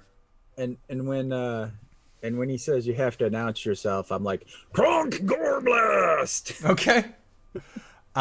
So Hubris and Ghost, you guys are up in you are up in the main study, and that is when you hear echoing from outside KRONK Gorblatz. Oh, seems our friends have arrived. And then that is when you guys hear the sound of doors kind of being opened up in sequential manner downstairs, kind of farther off. And it sounds like there are voices of slightly combative nature. They aren't necessarily like fighting each other necessarily, but it seems like there is a difference of opinion that warrants strong, loud words. I'm a lawyer. Let me through. And you guys also hear Torvash now coming from inside the house. I think we caught them just in time. Yeah, So a day. a day. Well, you know where to find us. And she stands up, and her husband stands up with her, and then they begin to walk you guys towards the exit of the study. And they open up the doors, and you guys can kind of see down the banister that there is what looks to be a groundskeeper that's trying to like calm down Torvash from him just yelling about him being a lawyer. And you can see that Erstal is kind of standing at the top of the stairs, about to put his hand on his mace, and then he looks over at Lord and Lady Gralhund, and they both like put their hand up and just it's fine. These guys aren't getting any cupcakes because they're being difficult. You can go back to the grounds now, groundskeeper. Thank you. And just groundskeeper, you can go back to the grounds now. Oh shit! And he just gives you again just this mean mug grimace. And he's like, and just begins like mumbling to himself, just kind of storming off. I'm gonna telepathy in his head. I win. Ooh, snap! And you hear, God, like he just yells even louder. Do you want to hear the most annoying sound in the world? Oh god! And I'll just make that sound. Okay. So, KRONK, you end up passing by this very upset groundskeeper as you kind of follow where Torvash is, until eventually the both of you are standing at the bottom of this area within Gralhund Villa. inside of the house at the base of the stairs. And you can see that Hubris and Ghost are standing up on the balcony next to two very nice, regal-looking individuals. You didn't actually see either of them yesterday. And Lady Gralhund puts her hand on Hubris's shoulder and says, I hope to see you again soon. And then Ursel begins walking over to the two of you and says, I can escort you out now.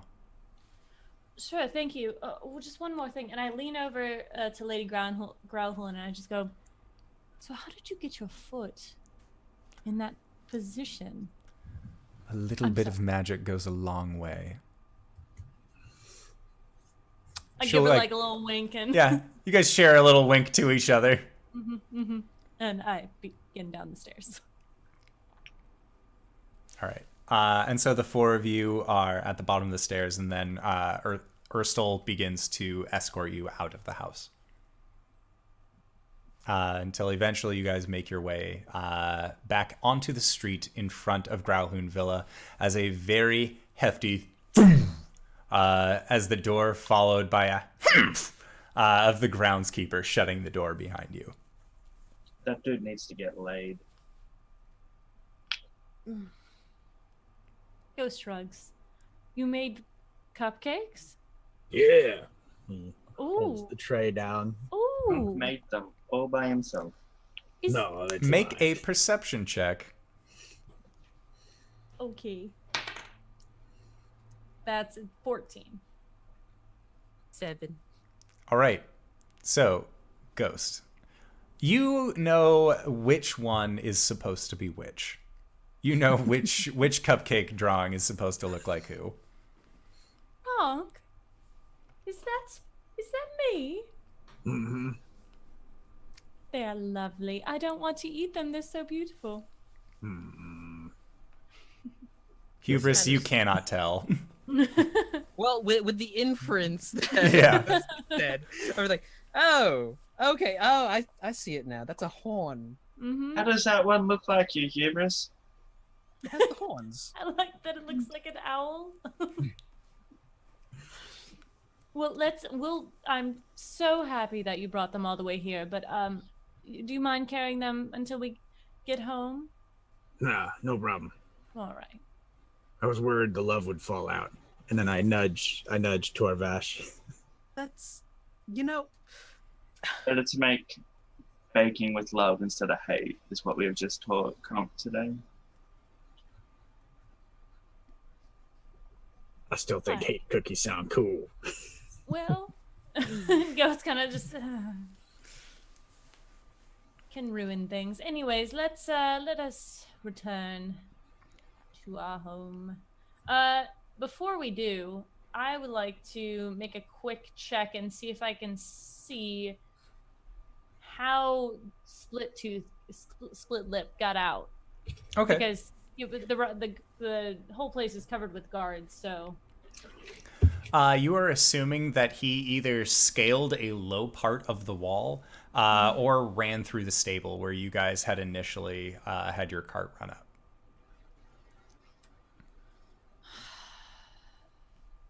Why don't we take the night, the day, and tomorrow we'll start looking for him again. And she kind of looks over at Hubris. got some things to think on anyway. Yeah, and Hubris, you are cold at this point. And you are actually going to take a level in exhaustion. I just got rid of this. And we're gonna head back to the house. Okay.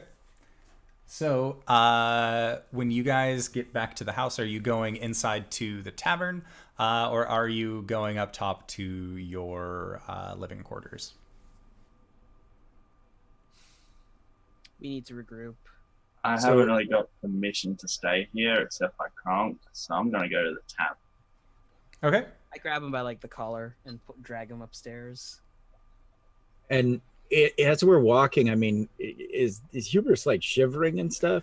Yeah, he's shivering, and you can see that there are points during your walk where he is still continuing to cough. Oh, well, I'll put my cloak around him like 3 times or something. Okay. And then if he keeps stopping and like having to cough or shuddering or whatever, I'll just carry him. No, I'm fine. Okay, this is my life now. And so I'm now got tray of cupcakes like 12 feet in the air and Hubris in one arm, like, you know, kind of like a baby, but trying to hold him up.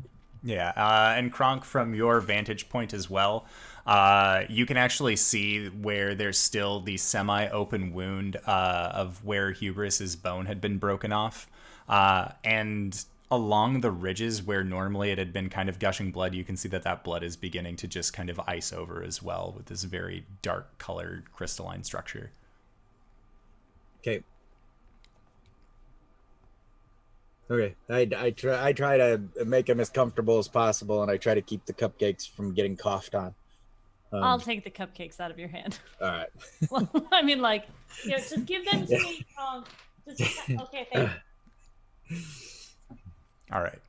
So yeah, you guys make your way back to Troll Skull Manor, and you head upstairs to the central living quarters. They kind of just get out of this cold, and as you've been walking, you see that the snow is just still keeping up.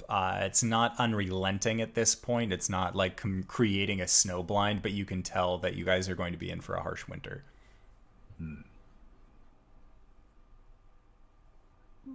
When we get home, I would like to draw a bath. Okay. If we have a bath. You have parchment and quill, so you can.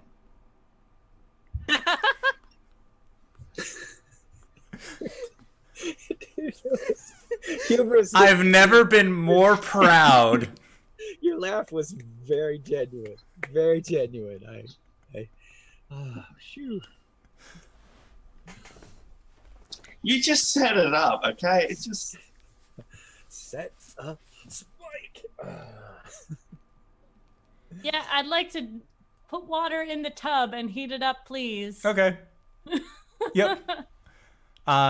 It takes a little bit to actually get it heated. But Hubris prestidigitation allows you to heat water as well, correct? Yep. Yeah. So you just need to fill a bathtub with water, and Hubris can kind of take care of the rest himself. And as you are drawing this bath, and you guys are kind of settling down in your living quarters, you actually hear a knock at the door. I got it. I'll be the nice person. Everyone else looks pretty messed up anyway. Okay. So Mr. Superman not home. So you go to open up the door, and when you do, you see having knocked is standing in front of you wearing this very nice blue vest with kind of the striped shirt underneath that has very poofy arms. You can see flowing red hair coming down the back as kind of a well-trimmed goatee with green eyes. And he says, I'm sorry, do Hubris, Ghost, and KRONK live here? Yes. And you are? My name is Rainier. I'd very much like to... Oh, we have a bust of your dad. Well, they do. Good to know. Yeah. Could I talk to them? Yeah. It is about my father, if it helps at all. I don't know you. Are you the help? Are you... I ask myself that question at least 10 times a day since I've known these people. I don't know how they got by without me, to be honest. Is it that wolf guy who's doing this to you? Like you? Oh, he's dead. He's dead. And you For see the second time. And Rainier's eyes just get really big and just, oh. Are you happy about that? No harm, no foul on my part, but yes, it does make business a little bit easier. Because I've kind of got Spirit of Sister in my head, and that's quite fucking rude. Yeah. So they're home? Could I come in? I'll see if they want to talk to you. Just wait out here for 1 second. Shut the door on you. Okay. Dude's a dick. That's Ash controlling him and going, fuck this dude, that's my brother.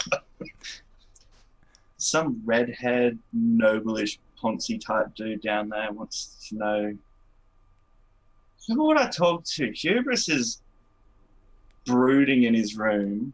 Ghost is in a bath. KRONK, there's a dude here to see you. Come on. Ghost was not in a bath. She was just putting water into a tub.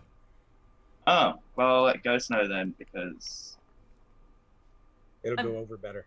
I got my hands on fire, and I'm like putting them on the bottom of the basin, heating the water. What?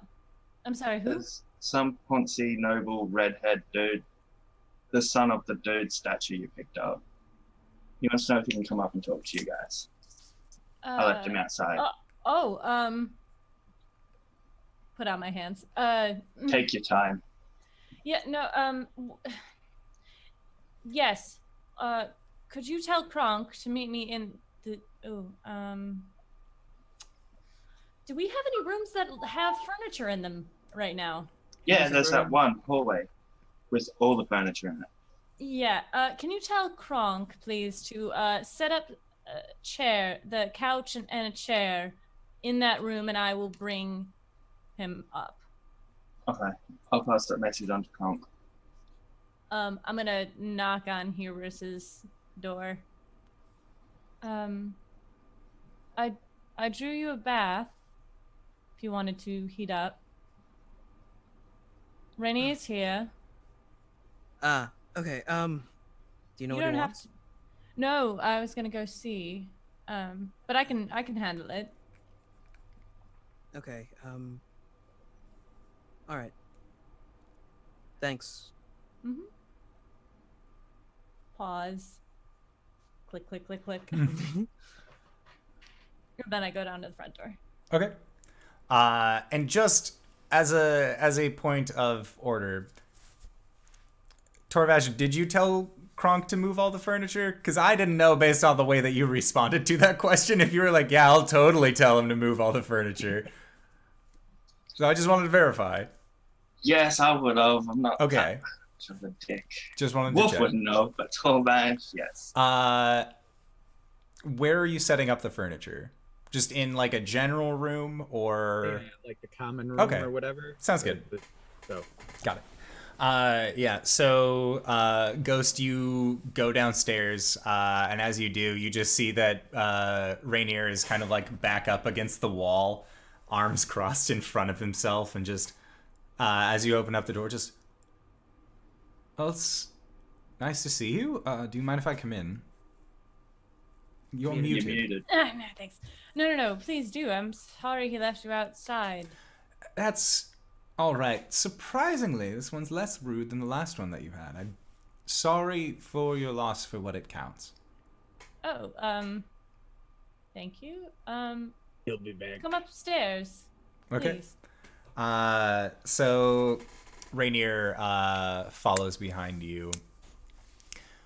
I just want to make sure this is safe, right? This house is a safe place? You're not crawling with Zents or anything like that, are you? I mean, this house has. We're not part of the Zents. We're part of the. Zents. We are part of the Zents. Yeah. No, not crawling. And he just sort of like gives you, like, he skews his face a little bit and just. I'm sorry. Look, why do you ask? If you would mind sitting down, I know I personally would, and then I wouldn't want you all to be the only ones standing. That's all right. Sure. It's your guest here. Nothing's gonna happen to you while I'm standing around. And he's cracking his knuckles. You are so kind. Would you like any more lunch money? Last time we interacted, I gave him lunch money. Oh. I do like some lunch. And he hands you 10 gold pieces. Well, All right. Here. Even though you're not Volo's boyfriend, you're still kind of cool. I would rather die than be Volo's boyfriend. And KRONK genuinely laughs. He thinks that's pretty funny. Not that I'm not pleased that you are here, but you seem to be on business. Partial, anyways. One, I like to see how my investments are doing, but you've all been doing very well and generating profit, so I haven't really bothered to check in. Seems to be kind of doing as well as we can. No, the real reason that I came, when the Lords of Waterdeep ousted my father, I thought his long and dark shadow was finally gone for good, but the truth is I want nothing to do with him, as I've told you all multiple times. Mm-hmm. But his spies still hound me. And one of them was a gnome. His name was Dalakar. And he had been spying on me for months. Then, about 10 days ago, the spy is suddenly nowhere to be seen. My father didn't trust many people, but he did trust that gnome. And I spoke to a few of Dalakar's friends, and apparently he was on a special mission to retrieve the Stone of Galore, and was afraid that the Zentarim and the Xanathar Guild were close to catching him. Oh. And when he heard about my kidnapping, he wanted more information about the adventurers who rescued me, and I think Dalakar was planning he was planning to pay you a visit and hopefully contract you to deliver the stone to my father, but that didn't exactly seem to work out.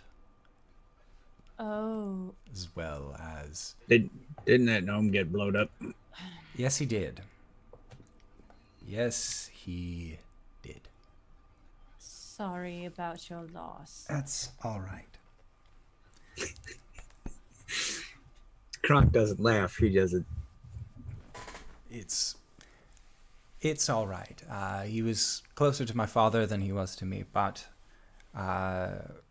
regardless, I think that he was trying to deliver it to you. The stone. He had the stone? Yes. Oh. But he was hopefully going to have you deliver the stone to my father. So that way we could put this whole crisis that's going on throughout the town at ease. People stop asking me every 5 minutes if I know where my father's treasure is. I can just say, ask him yourself, rather than just saying I don't know. Saying I don't know sounds a whole lot like I do know, but I'm just not telling, which is exactly why the Zents were after me in the first place. Why the Xanathar Guild was after me in the first place. So don't we know that? And KRONK starts to talk. Anybody gonna glare at him or anything? KRONK, would you mind getting us a warm drink? Sure. Thank you, darling. So, Dalakar had the stone. Yes. Because he was working for your father. He was trying to deliver it to us, and the stone was presumably stolen. Yes. I'm afraid so. Okay. I just don't know by who. Right. Are you just... Why are you telling us this? And she kind of looks concerned, the reason I come to you, tell you this, is because same reason why Dalakar came. You saved me, and you didn't have to.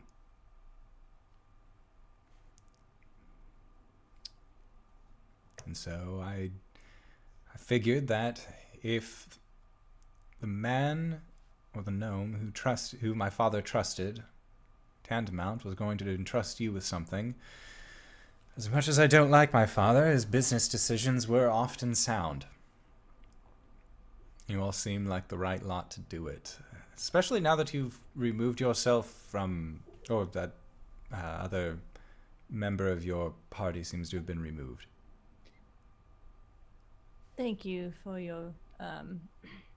Anyways,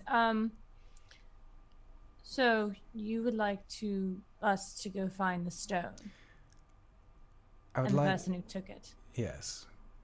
Or at least let me know who took it. Why? I'm sorry, Rocco's having puppy dreams. It's the cutest fucking thing. What a great dog. I know, he's just like barking in his sleep. Okay. Well, that is definitely something we can look into. I mean, what was done in front of our home has plagued us, and I think it's a good idea that we should go after this stone. I think it would as well. As soon as that stone is out of Waterdeep, hopefully all the questions will cease as well, and I can finally get a good night's rest. What would you like us to do with it when we find it? Take it to my father, if possible. Do we know where he is? Most people in Waterdeep know that Lord Neverember hightailed it over to Neverwinter after he embezzled 500,000 gold.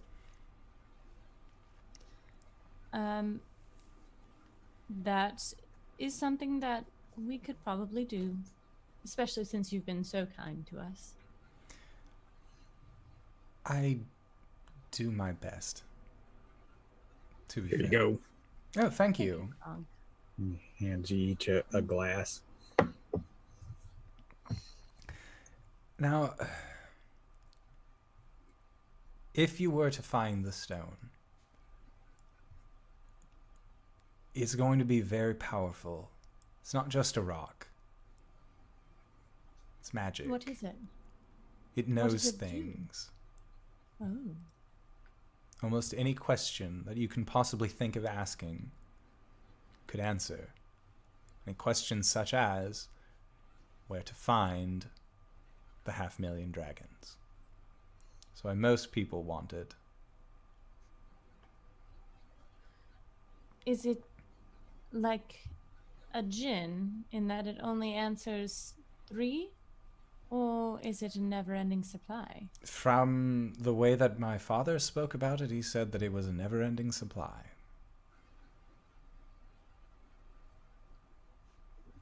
But Ghost kind of... as Wow. with anything where it is too much of a good thing, Right.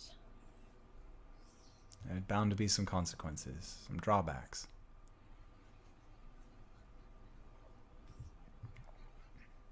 And those would be...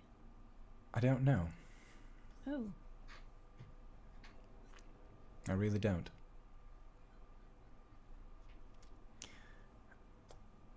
But if you were to be able to bring the stone back to my father, I'm sure he would pay you handsomely.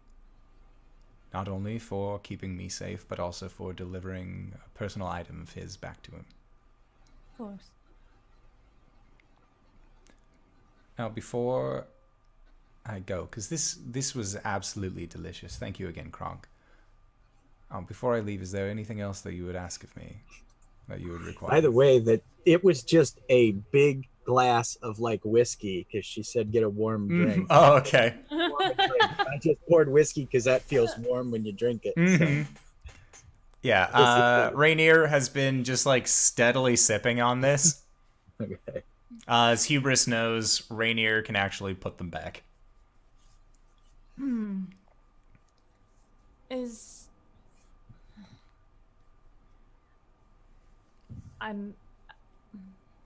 I don't think there's anything that I could think of. I appreciate you coming to us with this and trusting us to do such a thing for you. Again, I owe you my life.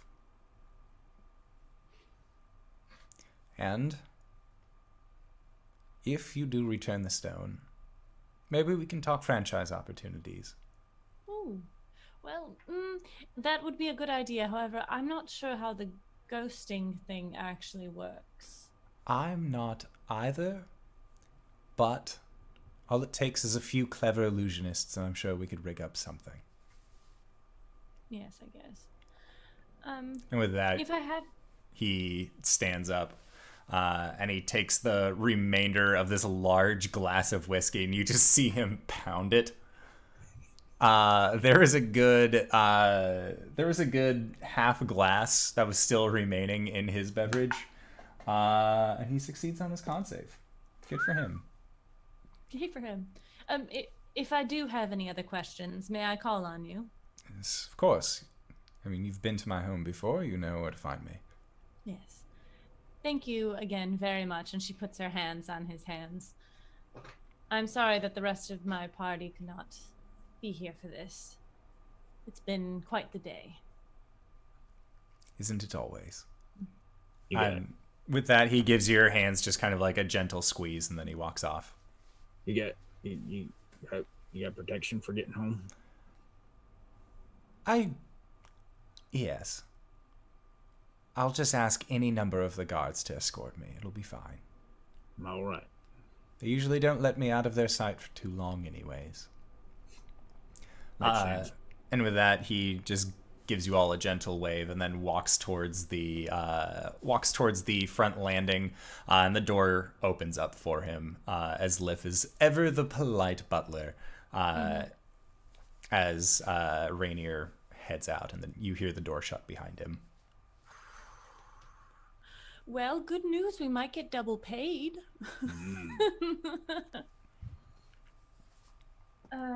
I suppose I should relay this information. Yeah, so let me see if I got this right. Mm-hmm. The gnome got blowed up. Mm-hmm. Then the metal man stole the whatever diggy, Mm-hmm. and then disappeared. Right.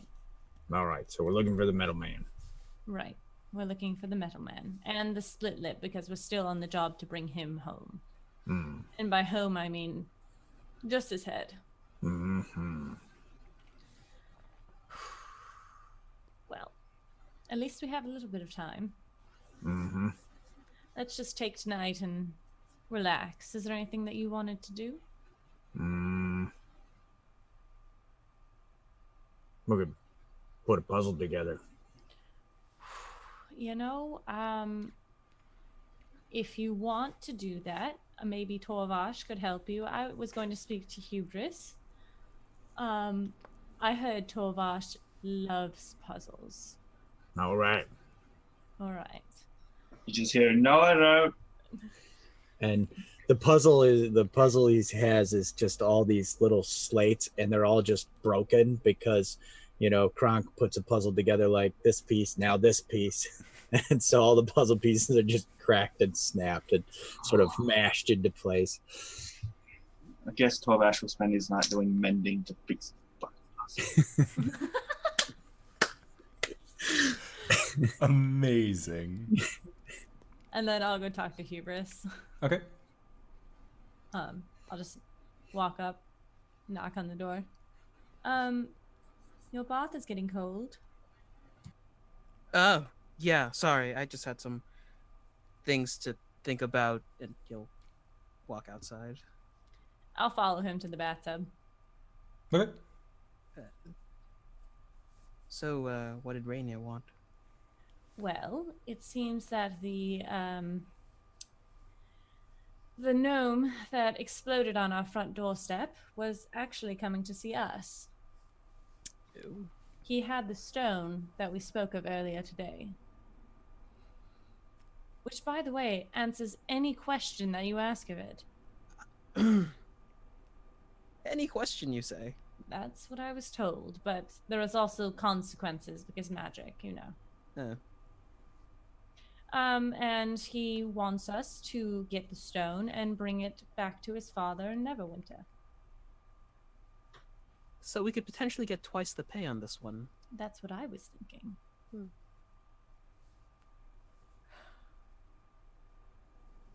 You told him we'll think about this, right? Not Of like course. straight off we'll go. Well, I told him that since he was so helpful to us, that we would help him if we could. So not a yes, but kind of a yes. Okay. Well, as long as we can plan it out, I think we'll be fine. Yes, I think tonight we just take it slow. Are you all right? Better than earlier. It's good. Yeah. Turns out you might... Does this make you a lord? A lord without property. But still a title something. I don't know. Mom kind of left that all behind, so I don't know if she's had a title. Do I have a title? I have to see. I don't know the rulings about this. She just shrugs.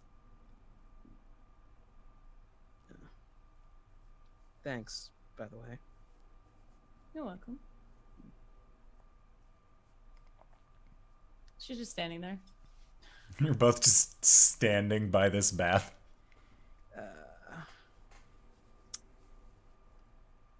Gonna get in now. Would you like to join me? Haha.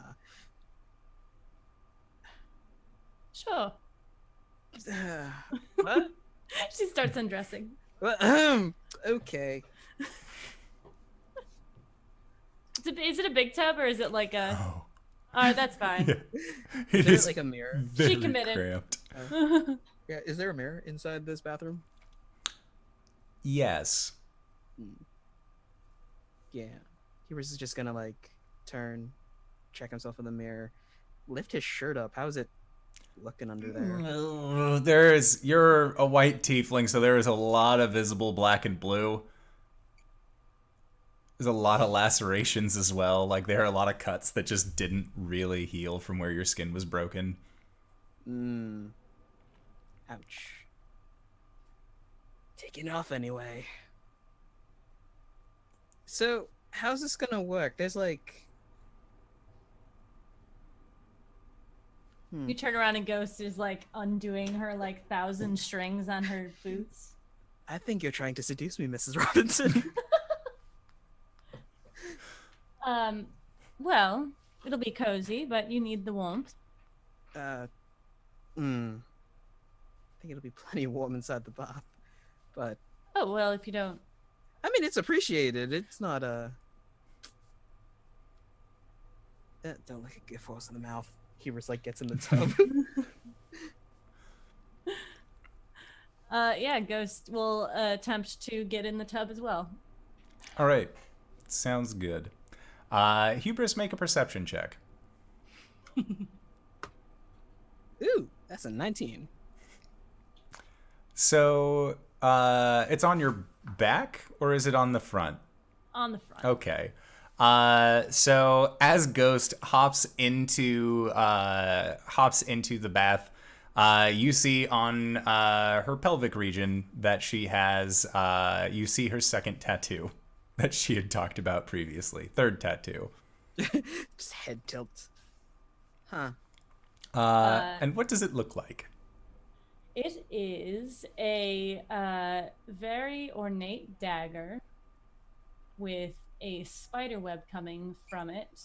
Like on the hilt, there's a spider web on it, and on top of it, taking up pretty much the whole thing, is just a giant black widow. Metal. Yep. Thank you.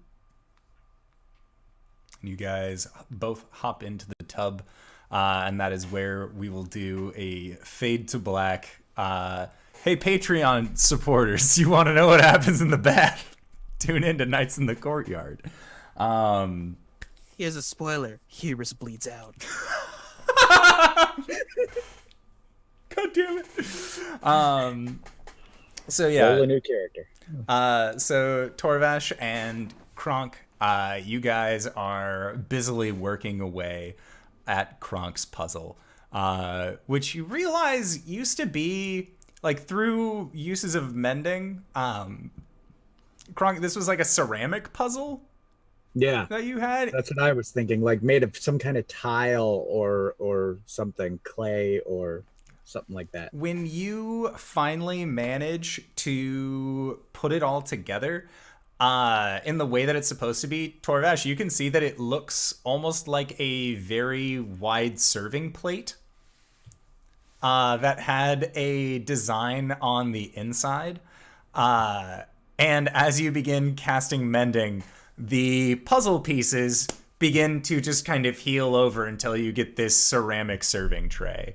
And the carving that it has on the inside looks very familiar to you. It is actually a picture of KRONK Gorblatz, one arm up, shoulder raised, flexing, and then on... and you see that he has 1 foot up on what looks to be a very large beast. And KRONK, this was an heirloom serving tray from your days back as a gladiator. This was one of your own official pieces of merch. Nice, very nice. Also, I'd like to say, Scoop, there it is. Thank you for the follow. Because Amazing. you know what happens when people follow on this channel when Greybeards on. Oh. And it's what? Scoop? It's Scoop, there it is. Scoop, there it is. There it is. When someone follows, I take this mallet and I hit that guy in the face. It's such a satisfying sound. All right. So I imagine while Ghost and Hubris were having their whole how we were going to fit in this bath, all they'd hear is Torvash yelling at KRONK saying, "You can't just pour stuff into a small spot because you think it goes. God, it's not going to fit there. What are you doing?" I do it all the time. I think they're having a lot more fun than we are. You just hear screaming. It's like, oh, And then Mending. Like, is this done yet? yeah, and Hubris and Ghost, how long are you guys going to be occupied in the bath for? Is he warming up from the water? Yes. Externally, he is getting much warmer. Hubris, you can feel like your insides are still just very cold. I'm going to do a medicine check on him Okay. to see what I can see. Now that I can see all I can see. Oh, that's a 7. Okay. You're a little focused on other things besides Hubris's well-being and health at the moment. D12, man. D12. All right. 16. Yeah. So, Hubris, make a medicine check as well. Ooh.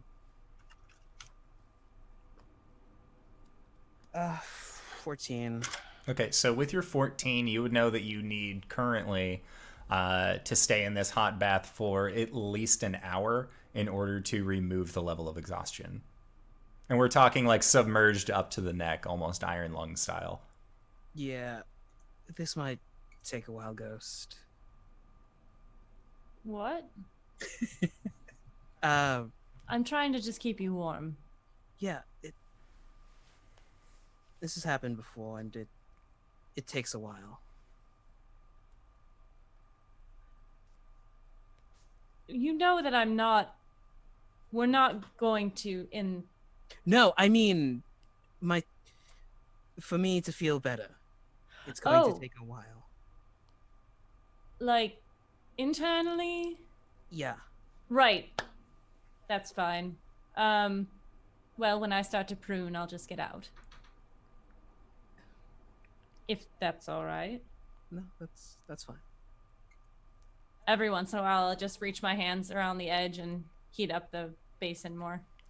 Yeah. Hubris, if you would like, you can also snap your fingers and control the temperature of the water Yeah. with your prestidigitation. But yeah, so you were in there for about an hour, Hubris, and Ghost, you start to prune up a little bit. Do you continue to stay in there, or are you getting out? I'll get out. If he says it's gonna take a while, I'm just gonna dry off and put all of my clothing back on, which takes for fucking ever. Because Victorian. Yep. And it's actually around the time that you finish putting all of your clothing back on, Hubris. Or for Hubris anyways, that's around the time that you feel better enough to get out of the tub. That's always a chore. What was that? Huh?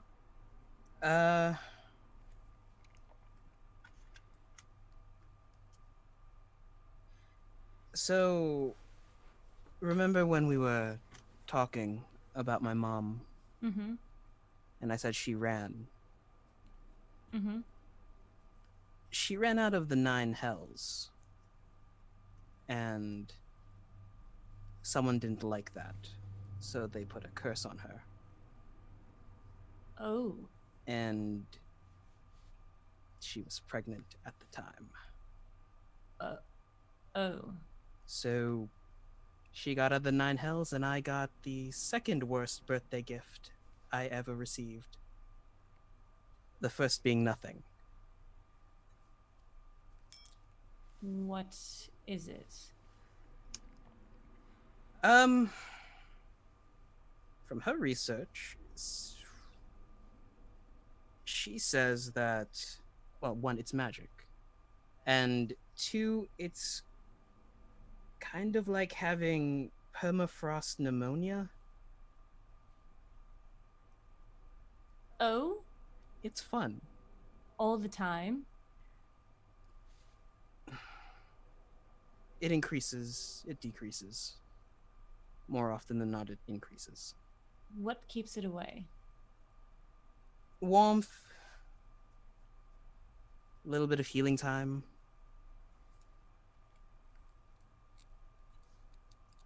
She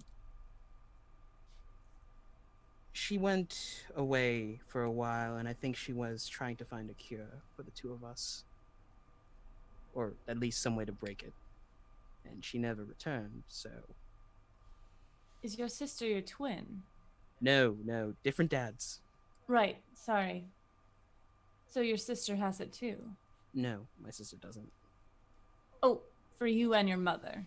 So me and my mother. Okay, got it. Sorry, you said us. I got confused. That's fine. Wow. Well, how long ago was this? 25. Well, when she ran out? No, when she left you. Oh.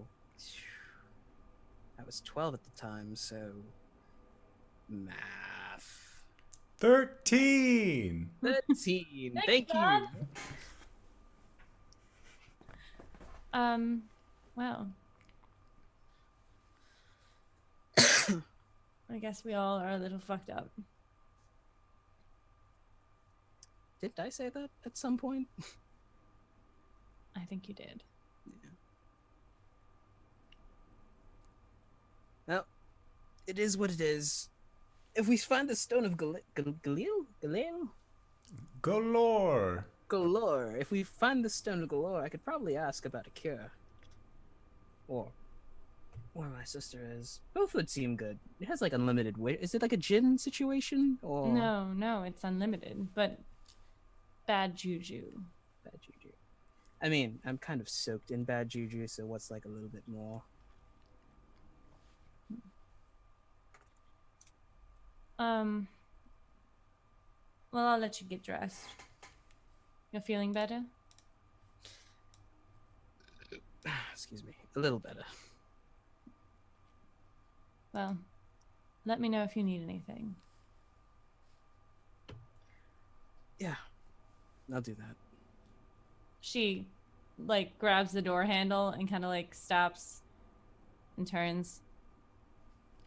It's Kai, by the way. My name. Oh. Ulysses. Really? What? You thought Hubris was my real name?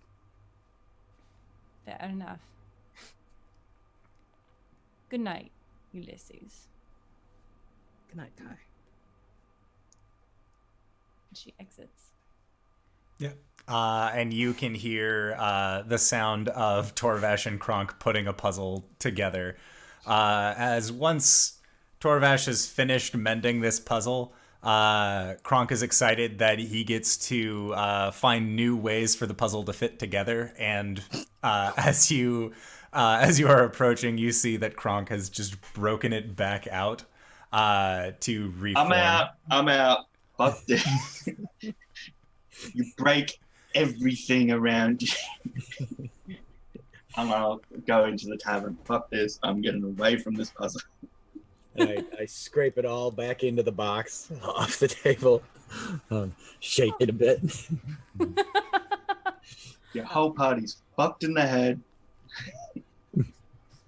Do you say that loud enough for KRONK to hear you say it? I'm yelling it as I'm walking down the stairs. I'm like, these are all messed up.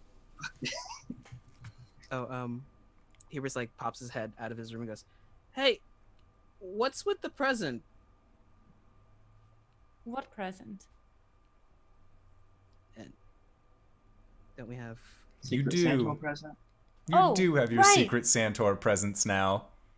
As KRONK and Ghost, when you guys go back to your room, sitting on your bed is a very large present, marked Santor on each of the sides. Presents. I look at KRONK. Never got one. What do you do with them? I've given you presents before. Well, not from this Santor. Oh, well, they're just presents. It's something that you can have that somebody else gave you. I like that. Mm-hmm. So let's open. And KRONK, yours is a very long box to fit the Warhammer that you will eventually receive from Calum. There he goes. There. Yeah. And Torvash. Yeah. Oh my god. And Torvash, as you are storming out of the top room, just saying, whole party's fucked. What the hell? Like, I'm giving up on all of this. And you make your way down to the bar. And while you are within this bar, you can see that it is packed. The main bard, Davil, is performing with his band, Not Doug. And you can see that Klee and Eliota are once more staffed for the evening. And as you are kind of milling about, what are you trying to do? Are you trying to... unwind from my frustration from having to mend the same thing over and over again. I need to have a break. Okay. I just spent an evening dealing with KRONK and a puzzle. It's true. Are you ordering any drinks, or are you just kind of soaking up the environment? He doesn't drink. Okay. Always got to be ready in case he needs to fuck some shit up. All right. And then that is when, and you're down here for about an hour and a half, just kind of enjoying it. And you can see that there are people who are getting more and more inebriated as the night goes on. And then that is when you hear the sound of many metallic footsteps approaching, or at least metal covered. And as you are sitting down, you see that the front doors of the bar are actually flung open, and coming into the bar are what looks to be a small wave of city guards. And the guards block off the exit as one of them comes forward. His name is... what is his name? I don't believe it's Sergeant Cromley. He is somebody that some of you would know, but not all of you. Boop, boop, boo. Why? Commander Skavik's Slaughterhouse. Yeah, Skavex. No. It is... Fucking A, why can't I remember his name? I'm so sorry. It is Hustis Staggett. Who is one of the lesser captains of the Night's Watch, and as he comes in, and he says, anybody with a tattoo is under arrest until further notice. So if you could please be cooperative, that would be much appreciated. And at that, you see that people from the bar are just getting picked left and right. The two people that were behind the bar, they end up getting taken into custody. You can see that the band members themselves get taken into custody. You can see that the bar is just you sitting alone in this empty room. I would tell Liv to warn Ghost and Hubris. Because I know what he does because I've seen enough of this shit. Okay. And what I was told before I came in, right? Yep. I'd be like, warn Ghost and Hubris. Okay. Because as much as I hate the three of them because they're annoying and broken and destroying me, I'm still going to help. All right. And that is where we are going to call it for tonight's session. So I wanted to say thank you to everybody who decided to stop by. Thank you to the new followers. It was really cool seeing you guys come by. Hopefully you enjoy the show. We do this every week. We have our Monday night game, which is a D&D 5th edition homebrew game that I run, as well as our Tuesday night game, which is these wonderful people. And especially talking about these wonderful people, RJ, where can we find you? What do you do? Hey everybody, I am RJ here on the show, or RJustice 282 on Twitter and Twitch, where sometimes I stream and sometimes I talk about the nerdy things in my life. You could find me on the Monday show as our Shatterkai cleric Calum, or coming up on the next Saturday, the 26th, per Restarter stream for Monster of the Week. Yeah. All right. Greybeard, where can we find you? What do you do? I'm old Greybeard of Greybeards Tavern, and you can find me Sunday mornings where I play Darkest Dungeon most of the time, though people keep trying to talk me into other stuff. But when I play Darkest Dungeon, I have, one or two little props we like to play with. So, stop on by.